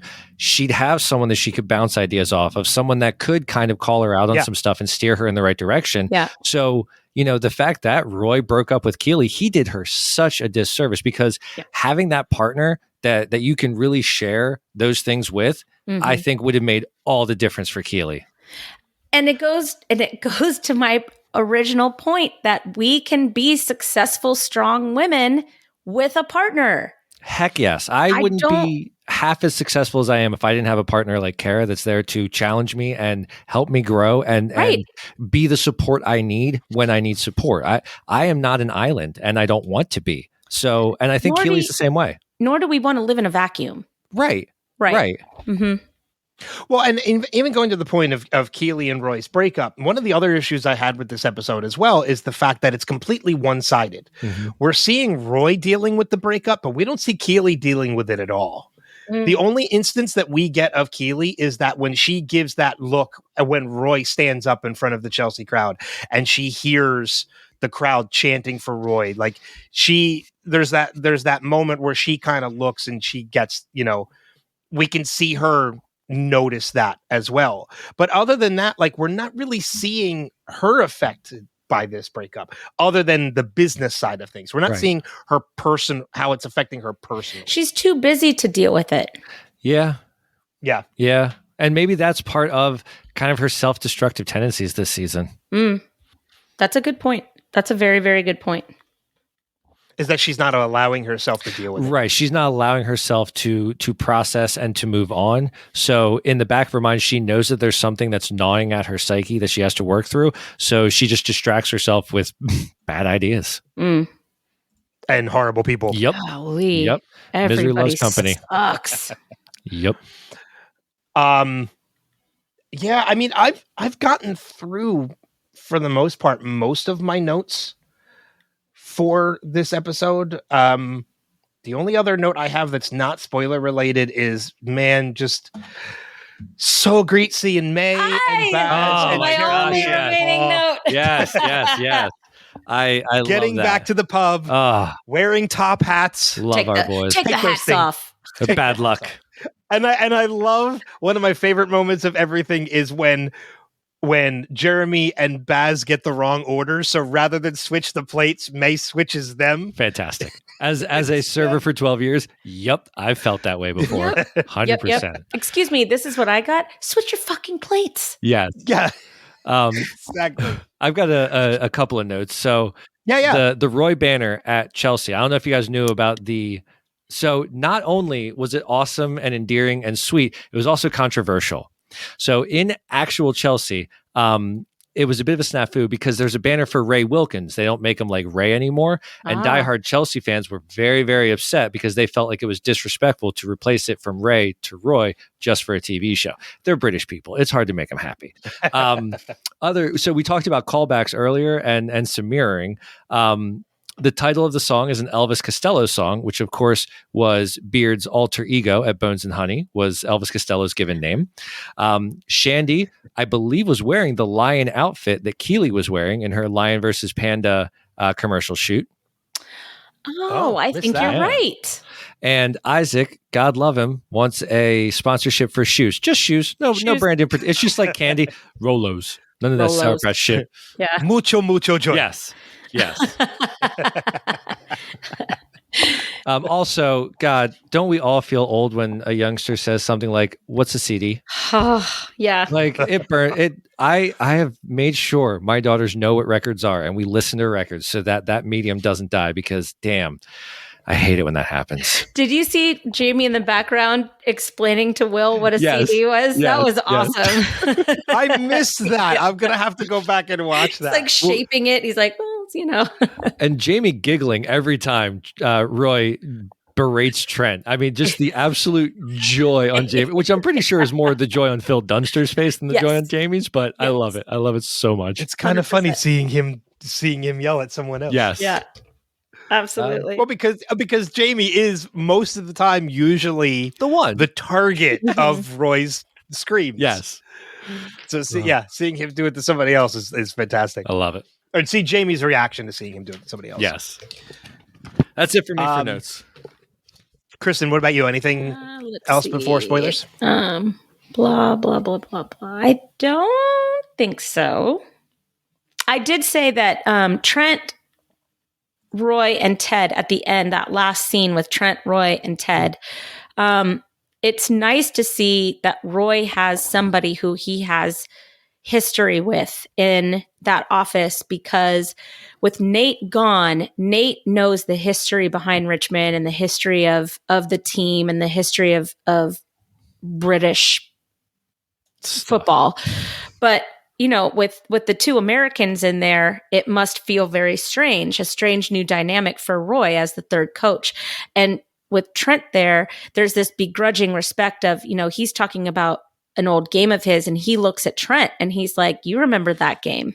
And they have that shared moment. So I think that humanizing element for Roy is really important in his development throughout this season. And it makes Trent more relevant in that office setting and more accepted in that office setting as a result. I love that. Yeah. I think that's great pickup. And it's so funny too. Like you've been saying it for the past couple episodes too, Kristin, but like watching this episode again and seeing this whole Trent storyline officially begin makes me just want to watch the rest of this season. Like right now, just to watch the progression of this Trent Krim. God, I love Trent Krim so much. See, that's the benefit of not actually being a host on this. After we're done with this, I already made myself the promise. I'm going to watch every episode. I'm going to take my notes for my feedback and just put it in the can until the right week. But screw this. I'm watching it through. Yeah. I don't have any obligation to fans. I'm going for it. You know, what's funny too is, you know, ordinarily we look at the meanings of the episodes of the titles of the episodes. And this one, I want to go to Chelsea is very clear. It's, you know, Zava making his choice that he's not going to go to Chelsea. But I'm looking ahead at next week's episode, which is titled 451. And I now know what that means. Look at you learning soccer. It's the change of the 442 to 451 because of Zava. Zava sucks. Yup. Zava is LeBron. You're right. Yes. LeBron sucks. He ruined my team. So any final notes then before we dive into spoiler territory? I got nothing but spoilers. All right. So with that being said, then obviously if this is your first time watching, we want you to avoid the spoilers as much as possible if you want to as well. So just check the show notes to find out when we're going to come back after this conversation. But that being said, I only have one thing. So I'm just going to throw it out there now, and then you guys can go into yours. Trent's phone call from his publisher. Now knowing what I know about Trent is very clearly not his publisher. You know, I thought it was his mom, but you're right. You're absolutely right. It is definitely a significant other. It is his partner. You are so correct. Just the way you listen to that conversation and just the way he is talking to that person, there's a lot of care there. There's like it's somebody he wants to tell about his day and what is happening. This is Trent's partner he is talking to. I never even picked up on that. And like I said, at first I thought mom, just because I could see that. But you're right. It has to be partner. You're so right. This is his partner. I really thought it was his publisher. So no, I don't know. I also knew that publisher was a red herring. I knew that wasn't really what it was. So, man, you're so right. You're right. This is definitely his partner he is talking to. It is not his. Totally see it now. I just. That's a great point. That's a great one. Yeah. Golly, but that's good pickup. That's man. That's all I have for spoilers. So go. Okay. I just have this question. Okay. And it has to do. I'm going to talk about this Keely's storyline for just a minute, if that's okay with both of you. Do you think that Rupert and Jack know each other? I'm going to say no. Because the reason why I ask is, did this happen to Keely? Did removing Keely from the Richmond office and giving her PR firm, was that another way to bring Rebecca down with Jack? Because Jack came out of nowhere. Jack did come out of nowhere. Well, they said that it was the same venture capitalist that funded Banter. So that's how they would know about Keely, because Keely really helped put Banter on the map. I mean, hell, Keely got Banter on the front of Champions League kits. Mm-hmm. But damn, that is a very, very interesting question.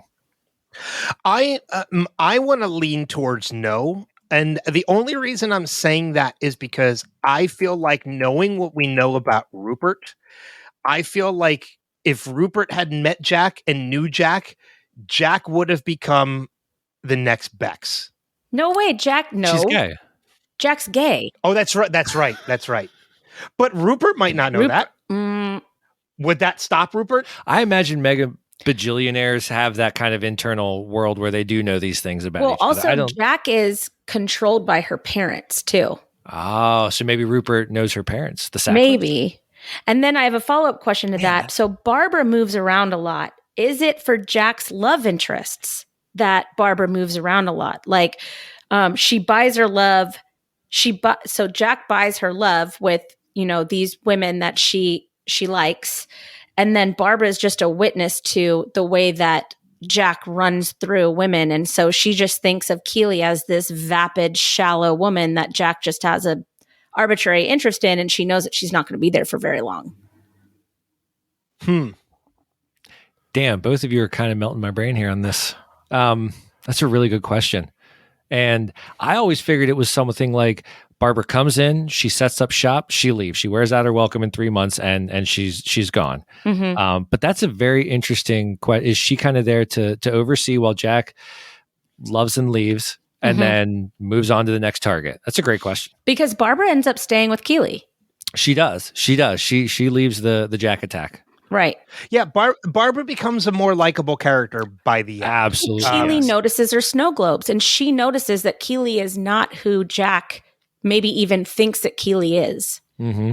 What I cannot remember for the life of me is Barbara's reaction to Jack and Keely. I cannot. She's seen it before. Okay. I think that she tells Keely that she's seen it before. Okay. Is Jack full on gay, or is she bisexual?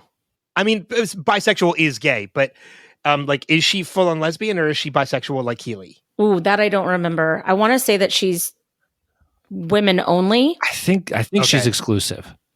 I think.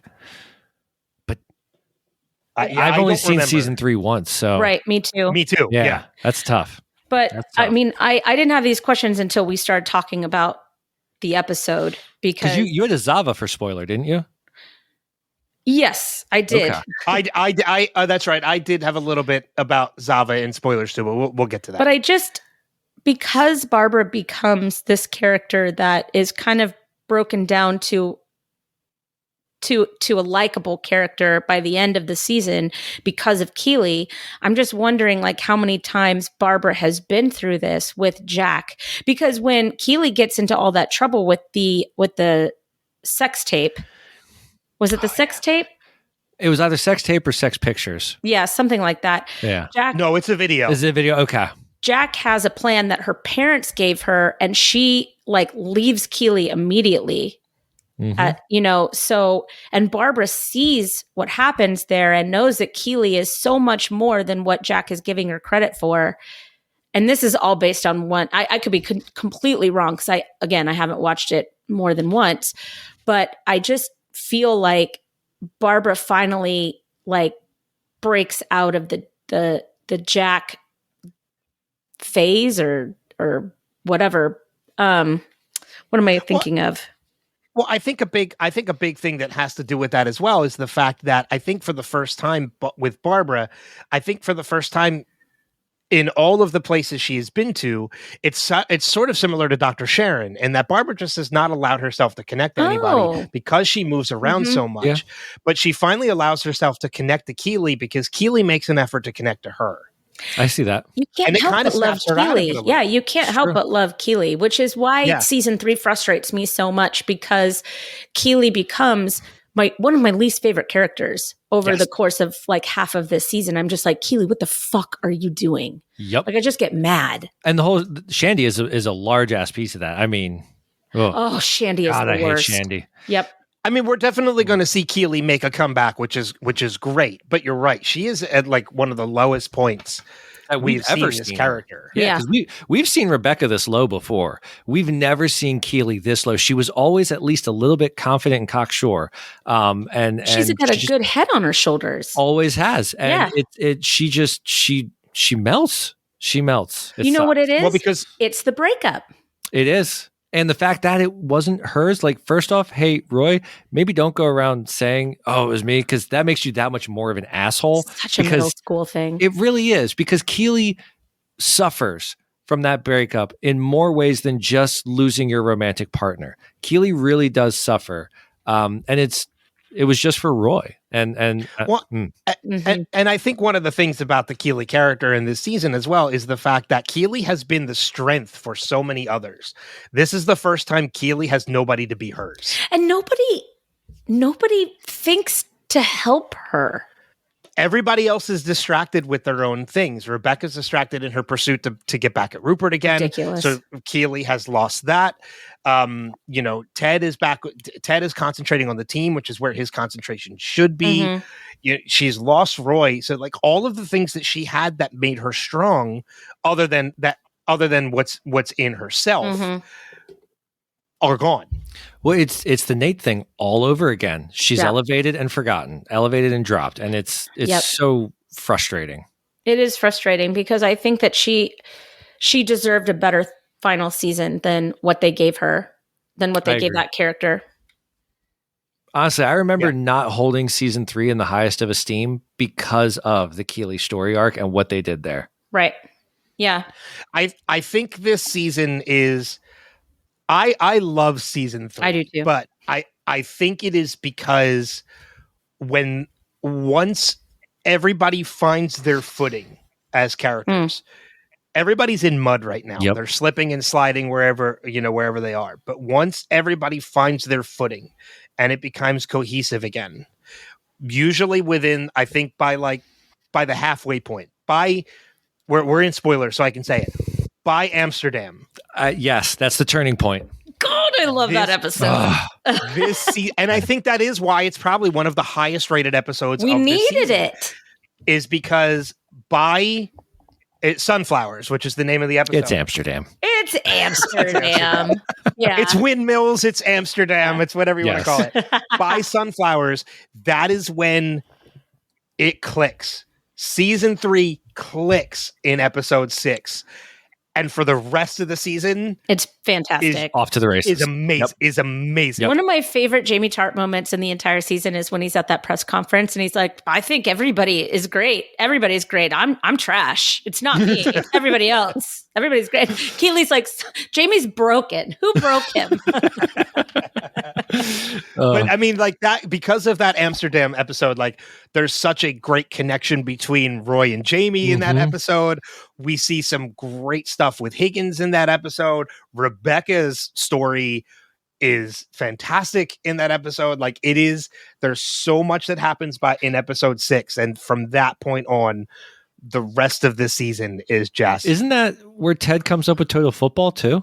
Yes. I thought so. Because I he thought thinks that he's happened in on Amsterdam. drugs. That's Yeah. fantastic. Fantastic. Wait, is that? I think that's the Amsterdam. I episode. think so. Because what else is Ted's story arc for Amsterdam? What can you think of anything other than that? That's right. He finds the sports He finds bar. the in New Amsterdam. American That's bar right. that is just the best fake American bar since The Good Place. Yeah. You're so right. That's right. Yeah. So by episode 6, like everything's going to start picking back up again, and it's going to be. It's It's great. just a frustrating couple of episodes. Yes. Yeah, to get through. But we'll Yeah. get through there. I mean, there's still some great stuff that happens. There, prima donna. That's all I have to say about that. Prima donna. Prima donna. I've heard of Tina Turner. But I mean, we're going to take another step back next week too, and it's basically because of Zava. Yep. And talking a little bit now about spoilers with Zava, like the biggest thing that stands out to me about Zava, and it's one of the biggest indicators as to how much of an inflated ego this character is the fact his locker in the locker room takes up a corner of the locker room. It takes the spot, I think, of like 5 players. But it also at looks like least that's where 3. Jamie's locker was. Yes, that's exactly where Jamie's locker No, was. Jamie's locker was not there. Yeah, but that's where he's hanging out the I will whole bet time. a beer on that. I will bet a Okay. beer on that. The next time I see Jamie's- you in Philly. No, because I remember in particular, Jamie's is on the end next to the door. Zava's is in the corner. I understand what you're saying, but he's been hanging out in that corner for a while. I watched today, or whenever I watched this episode, because I thought the same thing. And it clearly says tart number 9 in that corner that Zava takes over. So Yeah. I'm Oh, telling then you. they moved Jamie's locker. They did, because it used to be by because- Sam. It used to be over by Sam along the wall. And then when he came back to the team is when they moved it to the corner. It was there last season. Oh no, you're right, because when he takes the tape. arm, when he puts the tape on, Yes. that's right, he's in that corner. Yes, sir.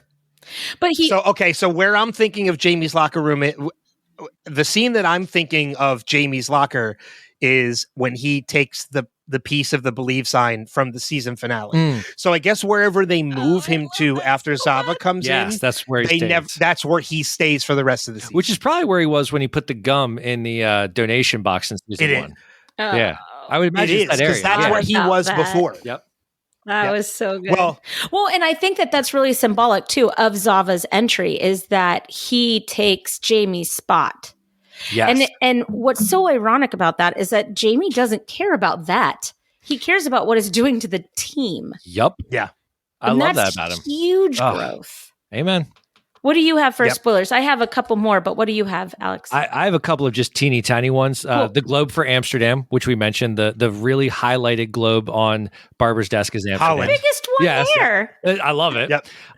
So I wonder if the lamb that Shandy leaves in the conference room when she's fired is the same lamb from this photo shoot. I want to throw that out there. Oh. I think it is. I forgot she does think that. It is. So keep your eyes peeled on that one. And then my last one is I'm pretty sure the Roy ending where his whole it's better to quit than wear out the welcome. I think that's exactly what's going through Ted's mind this entire season. I think that is Ted's thesis statement of knowing when to leave and knowing what you value in life and how you can find your happiness.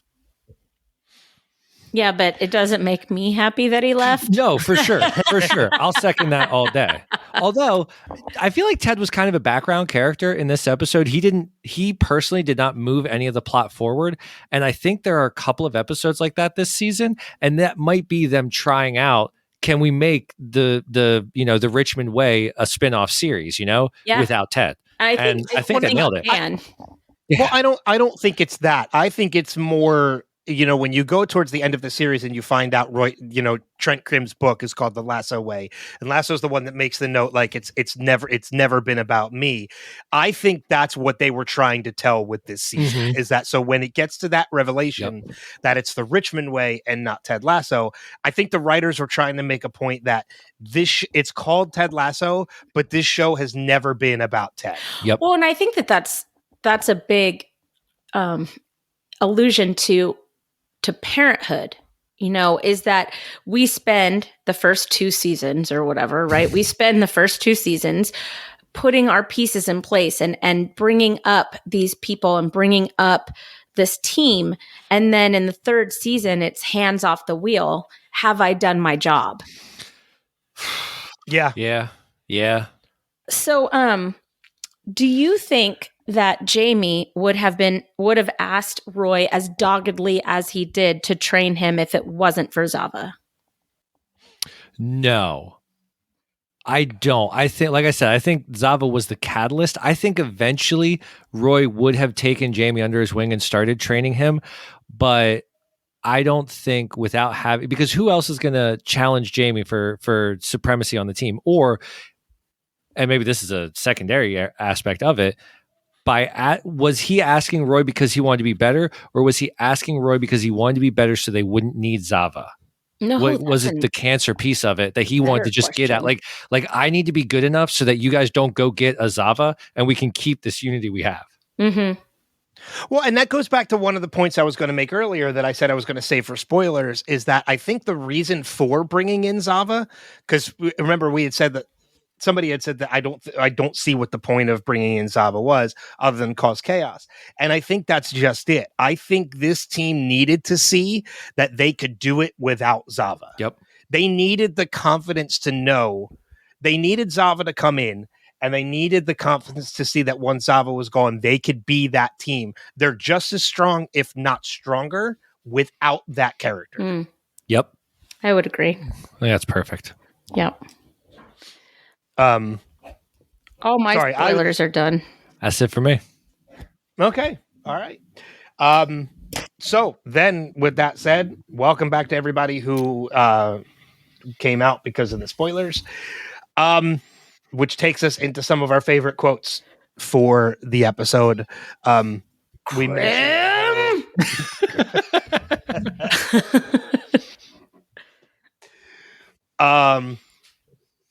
the only one I really have, we kind of mentioned it, is what the fuck's a Hallmark movie? Yes. It's an honor for you to meet me. And Hallmark Christmas movies are films that feature women from the big city falling in love with their childhood crushes. It's usually some fellow that owns a Christmas tree farm. Sometimes he's Santa Claus or a prince. They suck, but they're great. But they also mostly suck. But they're also kind of great. They're good with the sound off. And it's so funny that, like, I loved hearing this conversation because around Christmas time and around Thanksgiving time, I constantly berate one of my my friend's brother-in-law whenever I'm over there for Thanksgiving because he loves Hallmark movies.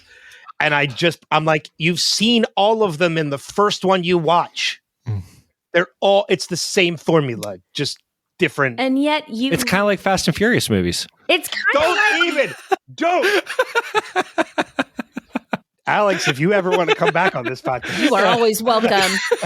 He owns half of this podcast. You are always welcome. Damn it. Yeah. Well, you could say the same about rom-coms.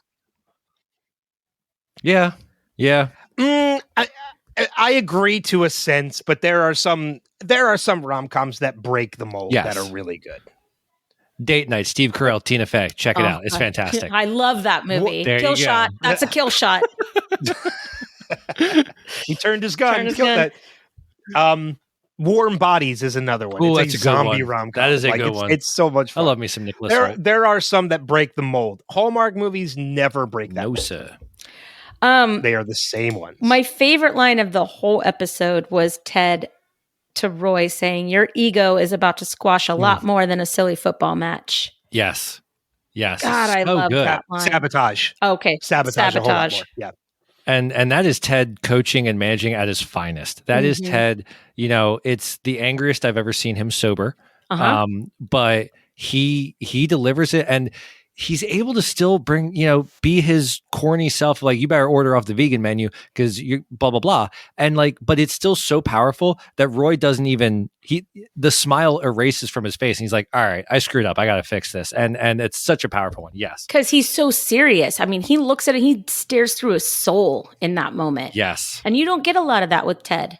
And not many people can do that to Roy. Right.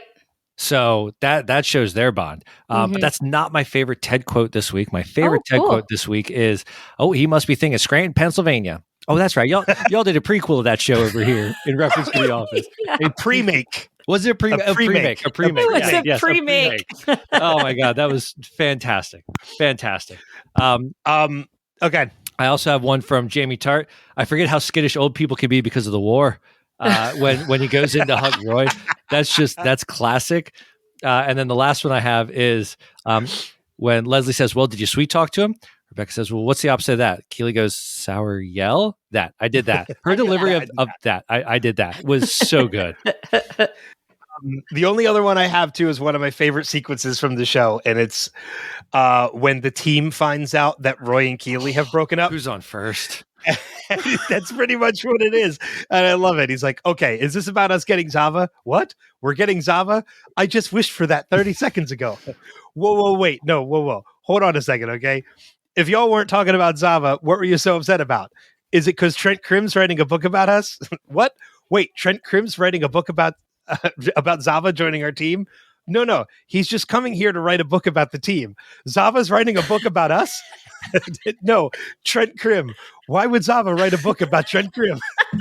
The anger that comes out of Zero when he delivers that, the absolute anger in his voice is phenomenal. If y'all didn't know about Zava, which may or may not happen, and y'all didn't know about Trent Crimm, which is happening, then why are y'all so worked up? Roy and Keely broke up, and then we get the Coach Beard scream. Oh, and then it continues with Roy when Roy comes in. What are you talking about? And it just I don't have the quote in front of me, but it continues the man on first, and it's fantastic. And Ted pretends to faint too. Yeah, like he starts to faint when he hears about it. Oh, so good. Oh yes. No, yeah, that's right. It's because I have the transcript up. He says, "Roy," he says, "No, I came in." Or no, he says, "Hey, I didn't say anything." And he says, "I'll fucking kill you." "No, I came in and they were talking about us getting Zava." "What? We're getting Zava?" "Roy, do you want to talk about it?" "No, I'm not talking about me and Keely." "No, I meant Zava. Do you want to talk about it?" "Sure, he's nuts, but it'll help us win games." That time I was actually talking about you and Keely. Fantastic. It gets me every time, even though I know it's coming. I need you to run to my apartment, go into my desk, and grab my CD called Ted's Breakup Mix. What's a CD? Got it. What's a CD? Oh my gosh. Oh, you sweet summer child. That whole sequence yes. in the locker room is just, it's so damn funny. That's all I have for quotes. Yep, I'm good. Yep. All right. That takes us then into the feedback section for the podcast, in which we have a couple voicemails, including Steve Brown, who has returned. Yay! I just want to give a shout out to Steve as someone that sees Jason Kabassi as the pod father. So, he is where all pods come from, in my opinion. But Steve Brown is that for commenters, man. There is nothing better as a fan than listening to a live Steving and just enjoying the journey he goes on. Steve, never stop. You are truly missed, I imagine, by both the hosts and definitely by the fans, man, because you're the reason I started interacting with podcasts, because you had so much fun with it. I wanted in on that. That's awesome. And as Kristin brings up constantly, and I'm fully for it, every podcast can exclaim that they get their live Stevings. We got it first. Nice. Started on the Revisited pod. That's awesome. And he did a great job on Through the Looking Glass, for the record. I listened to that one. So, I don't even remember, but I believe you. That was pre-pandemic. That was a different lifetime. Oh, wow. Jeez, that was a long time ago. A whole nother lifetime. That's like an alternate dimension. I haven't gotten to the pandemic episodes yet. I'm so excited. Jeez. Well, that's all right. We didn't do many pandemic episodes either, because we took like a year and a half long I think I was drunk for a year. Weren't we all? Yeah. Weren't we all? Wow. Drunk and Cloroxed. Horrible time. Yeah, I was sticking light bulbs up my butt. I heard that was going to work. It's how your butt gets a good idea. Yeah. I mean, look, I cleaned my colon with Tide Pods, so my generation just ate them. Well, that's how I got it. Okay. Anyway, morons. I can do it. We have two voicemails and a bit of Facebook feedback from our friend Lindsay. So, Kristin, if you are set, sure. Why don't we kick off with that? Lindsay Schlicht. Hello, Lindsay. Not my favorite episode, to be honest. Introduced a lot of characters that I don't care for. Barbara, Zava, Shandy. Whoops. I know that the shows need villains, but there's so many characters on the show that I simply adore that the villains seem all the worst to me. I'd rather just watch Roy and Keely and Higgins and Rebecca and Jamie all day than any of these people. Whenever they are on screen, I just want them gone. Pretty tame episode. Otherwise, for me, one of my least favorites while still loving the show. Looking forward to next week. I agree. Okay. Yeah. I mean, not one of my least favorites because we had a lot to say about this episode, but definitely about the unlikable characters. Just golly. Yes. It made it unenjoyable of a watch. It kind of felt like a slog having to get through a lot of it. Mm-hmm. I felt bad that I selected this one. I was like, oh man, what the hell was I thinking? What are you? I almost said that too. I was like, why did you choose this episode? Because you're delightful and you made this more delightful. I knew we would need a little bit of brevity since we were introduced to both Zava and Shandy. So that's what I did. And I didn't want to get in the way of the Amsterdam episode because I just want to enjoy that as a listener and not get in the way of the report. Dear God, I can't wait for that episode. It's gonna be one of the few episodes we've ever done where you will audibly be able to hear a smile. If you can ever hear a smile in an episode, it will be during the Amsterdam episode. All right. So then that takes us into the voicemails that we have. And the first one we have is from Jason from San Jose. Hi, Ben and Kristin. This is Jason in San Jose providing feedback for the season 3 episode, I Don't Want to Go to Chelsea. I'm really loving rewatching season 3 for the first time since it originally aired. A lot to talk about in this episode, but since the deadline is shorter than usual, I'll try to sum up my ideas as quickly as possible. But yeah, the return of Trent Crimm, how awesome is that? And I know you guys have been talking about the excitement of Trent Crimm's storyline for season 3. Really looking forward to that. But yeah, the scene in Rebecca's office with their talk of Zava and Ted just not knowing what they broke up. I don't even know what I'm talking about. Oh, man. And so, yeah, something that they were talking about was The Office, not in Scranton, but in London, and the UK version of The Office. Oh, the pre-make, which reminded me of Ghosts, the CBS show Ghosts, the British pre-make. Katie Wicks, who is in season 3 of Ted Lasso as Barbara, Keely's CFO. So yeah, I first saw Katie Wicks in the British version of Ghosts, and she plays this just oddball character. And something that she said in one of the first few episodes just goes through my head repeatedly.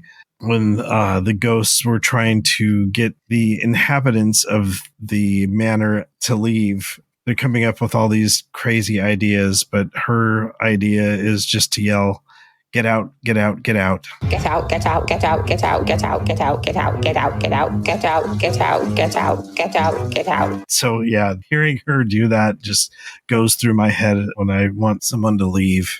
And with Barbara, her snow globe collection, there is another subtle hint at Amsterdam with her snow globe that said Holland, the windmill. So yeah, back to Zava and Trent Crimm.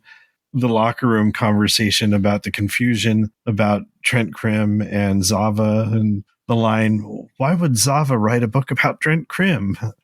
Just was killing me. So yeah, Roy laying down the law there with no one talking to Trent. Oh, I am so glad that didn't last beyond this one singular episode. When Ted was welcoming Trent to the team, Danny's little woo. I mean, fuck off, Trent Crimm. That just had me rolling. A couple of other things in this episode. All of Coach Beard's awesome screams throughout. Just hysterical. And Roy's yelling. Oh my God. Brett Goldstein could definitely be a metal singer if he wanted to. So awesome. Anyway, I wanted to keep this one short, and I can't wait for the next episode. Until then, this has been Jason in San Jose. Namaste, baby. That's awesome. Best tagline ever. Namaste, baby. I've never... So much of that Kristin uses it for her own now to sign off for the podcast. Yeah. And then when we do, I'm going to say namaste, namas forking day, baby. Exactly. Just going to keep adding to it. Love it. Yeah. I've never seen Ghost, but it is a show that has been on my radar for a while, and I do want to check out. I hear the American version is pretty good, but I've never seen either version, UK. I don't know what you're talking about, so... You've never heard of Ghost? No. It looks pretty funny. Okay. I have not checked it out, but it does look pretty funny. It's a CBS comedy. The US version is a CBS comedy. I like Jason's comment about Roy being a great metal singer. Like I see him being very Henry Rollins. I think I'd that love would be to see him with long hair and a bandana. Absolutely. Like dressed up as Eddie Munson from Stranger Things. That would be amazing. If he did like a movie where he's a musician. I'd turn it up to 11. Yeah. But he actually, he has said numerous times that he's not a good singer. But he actually, I just saw this the other day. He's a writer now on the new Fraggle Rock series for Disney Plus. And he is also now a character. I love Fraggle Rock so much. Well, I mean, we've talked about like how much Brett Goldstein has a love and admiration for the Muppets. Oh, yeah. So for him to be now like one of the writers for Fraggle Rock is great. But he's also voicing a new character on the new season of Fraggle Rock. Awesome. And he sings the song. He sings a song as that character. We've heard him singing. He did Muppets Christmas Carol. Oh, yeah. But he knows full well that he's not a great singer. I've said it before, like too, and neither is Britney Spears, but she has like $100 million. So you don't have to be a good singer to do stuff. But I did on that note with the Muppets and everything. I feel sorry for our friend Jill because she had tickets to go see Brett Goldstein and his show got postponed. And I did find out why. It's because he's actually playing a role in Shrinking. In season 2 of Shrinking, he's not just writing; he's actually going to be in the show. So I think, and they're now in production, which is probably why his show in April got very cool. Postponed. I love that show. But when I saw him, he shared a story about how he could never have kids, and the reason for it is that because he got to do Sesame Street, and the reason why he can never have kids now after doing Sesame Street is because one day that kid will grow up and say, "Dad, was the day I was born the best day of your life?" And he'll have to not lie to his kid and be like, no, have you ever met Elmo? Because the day he did Sesame Street was like the greatest day of his life because of his love for the Muppets. That makes sense. So I want to see Brett Goldstein in a full-on Muppet movie. You know what he should do? All right, so I know he should be the new Scrooge. Hear me out. Remake Clue, but Brett Goldstein is Tim Curry's character, and everyone else is a Muppet. Okay. Well, they are remaking Clue already. What? I will only accept that. You Muppet. Did not know this? No. Okay, so what? All right. Let's continue this tangent here. I'll make this quick. I adore the original. It's one of my favorite all-time movies. All time. Yeah, Flames. This won't be quick. And when I heard they were remaking Clue, I was like, no, not at all. And then I heard the names attached, and I'm like, wait a second. This might be. I heard that. You say it under your breath. The two names that are attached as writer and director are Ryan Reynolds and Jason Bateman. Yeah, I see it. I don't care. Oh. Huh. I get it. I'm interested. I get it. Oh, Ryan Reynolds is the best, blah, blah, blah. Nothing will replace the original Clue. Nothing. That is correct. I don't think it'll be as good as the original Clue, but I think if they do something and they just take the property and make their own. Christopher Lloyd is in it. I'm kind of like Jumanji. Yeah. Okay. Like tell a different story. Yes. I could get down with that. Using the Clue property. Ryan Reynolds sure does like making movies that used to be something different that is now a new spin on it, like that stupid Spirited movie. The movie was great. Don't even start on Spirit. You know how much I love that movie. Nice. I did that just for that reaction. I also don't like that movie like you do. We're moving on. We're moving on. All I need is Ryan Reynolds flying a car in space. All right, we're moving on. Not taking the bait. We have one more. Thank you. Steve, save us. Yes, we have one more voicemail, and that comes from our friend Steve Brown. So let's play that now.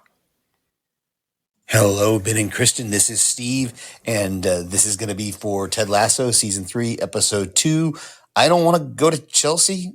It's just a specific title. I love it. They're all pantomiming for Ted to say no. And of course, he says yes to Trent Krim. Okay, did Rebecca just say yabba dabba do? And wanting to go get Zava after she found out West Ham wanted him? She said Zava yabba do. And Trent Krim just summed up what I just said as well. Isaac knows his science. I do notice that the believe sign is back together and above the door. So I can't remember the logistics of how that happened. I know Ted found it tore in half on his desk at the end of the last episode. Or the end of season 2, right? Rebecca's mom just offered her psychic's maternal help. What? Oh, I can't think of words today. Wow. Talk about the Ted Lasso effect, the Roy Kent effect. Nobody will talk to Trent Krim. Okay, so they were in the Premier League, and then they got relegated, and now they're back in the Premier League. I don't understand soccer. Aw, and it's good to know that Roy is still loved in his old team. And by the way, I agree, Kristin. I think this was the worst storyline of the show. I understand it's a key element of season 3, and I don't want to spoil anything, but this Roy and Keeley breakup just makes no sense to me at all. There's a fine line between stalking and romance. Roy has been holding on to that receipt since he was 17. Man. I mean, article, but he's keeping receipts. I didn't see this ever before when the pundit is talking about the professional footballers adjusting themselves. One of the side characters is from Richmond is in the back adjusting himself. The face of Rojas. Beard is in the back just squealing like a little girl when we hear that they got Zava. Ted batting your eyes at Roy. We probably never would have met. Love it. Can't wait for the next episode. I forgot about the whole the cute batting of the eyelashes when he tells Roy we might have never met. It's so nice to hear Steve again. Oh gosh, yeah, that little laugh. No mic drop. Oh, it's right. Well, because they don't actually say the title of the episode. They do say Chelsea a lot though, and the rest of it's in parentheses. So true. Ooh, okay. Very, very true. But thank you, Steve. Thank you, Jason, Lindsay, everybody who left feedback. If you guys want to leave feedback for the future, we encourage you to do so. Easiest way, just go to the website, revisitedpod.com. There you can find links on where to subscribe, listen, leave feedback, all of that. Or you can just email us directly, feedback at revisitedpod.com. 2 more quick things to do before we get out of here. Recommendations, and then we want to give Alex an opportunity to plug his podcast as well. So let's knock out the recommendations real quick. I have one, and then if Alex or Kristin if you guys have one, mine, I just want to say the continuation of the X-Men cartoon on Disney Plus, X-Men 97, is phenomenal. It is so good. Danny is actually watching the original right now because she wants to watch the new one.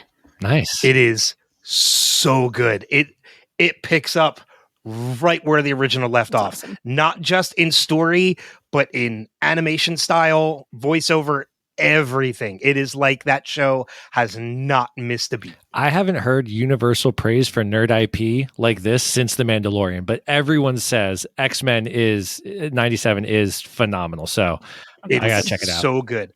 And I actually haven't watched the 3rd episode yet because I did it for the first 2. They release on Wednesdays. They released the first 2 last Wednesday. Because X-Men originally was a Saturday morning cartoon, I wait and I watch it Saturday morning. So it was really cool. That is adorable, Ben. Yeah.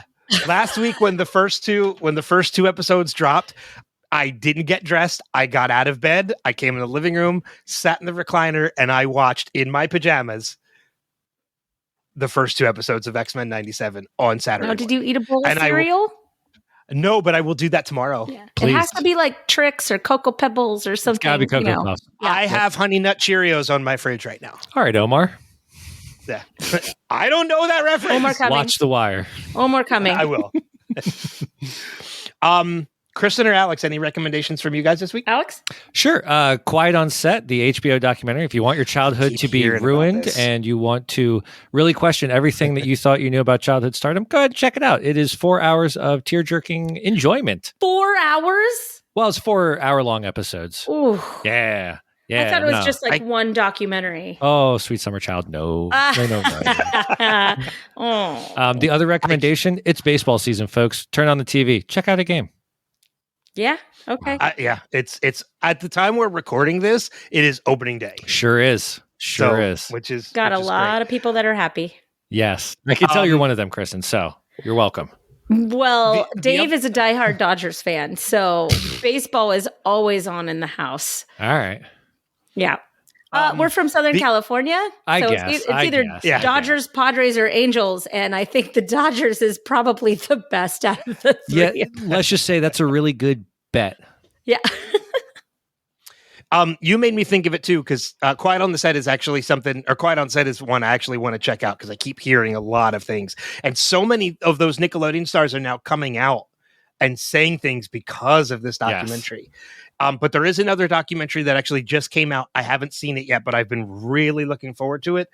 Apple just released a 2-part documentary on Steve Martin.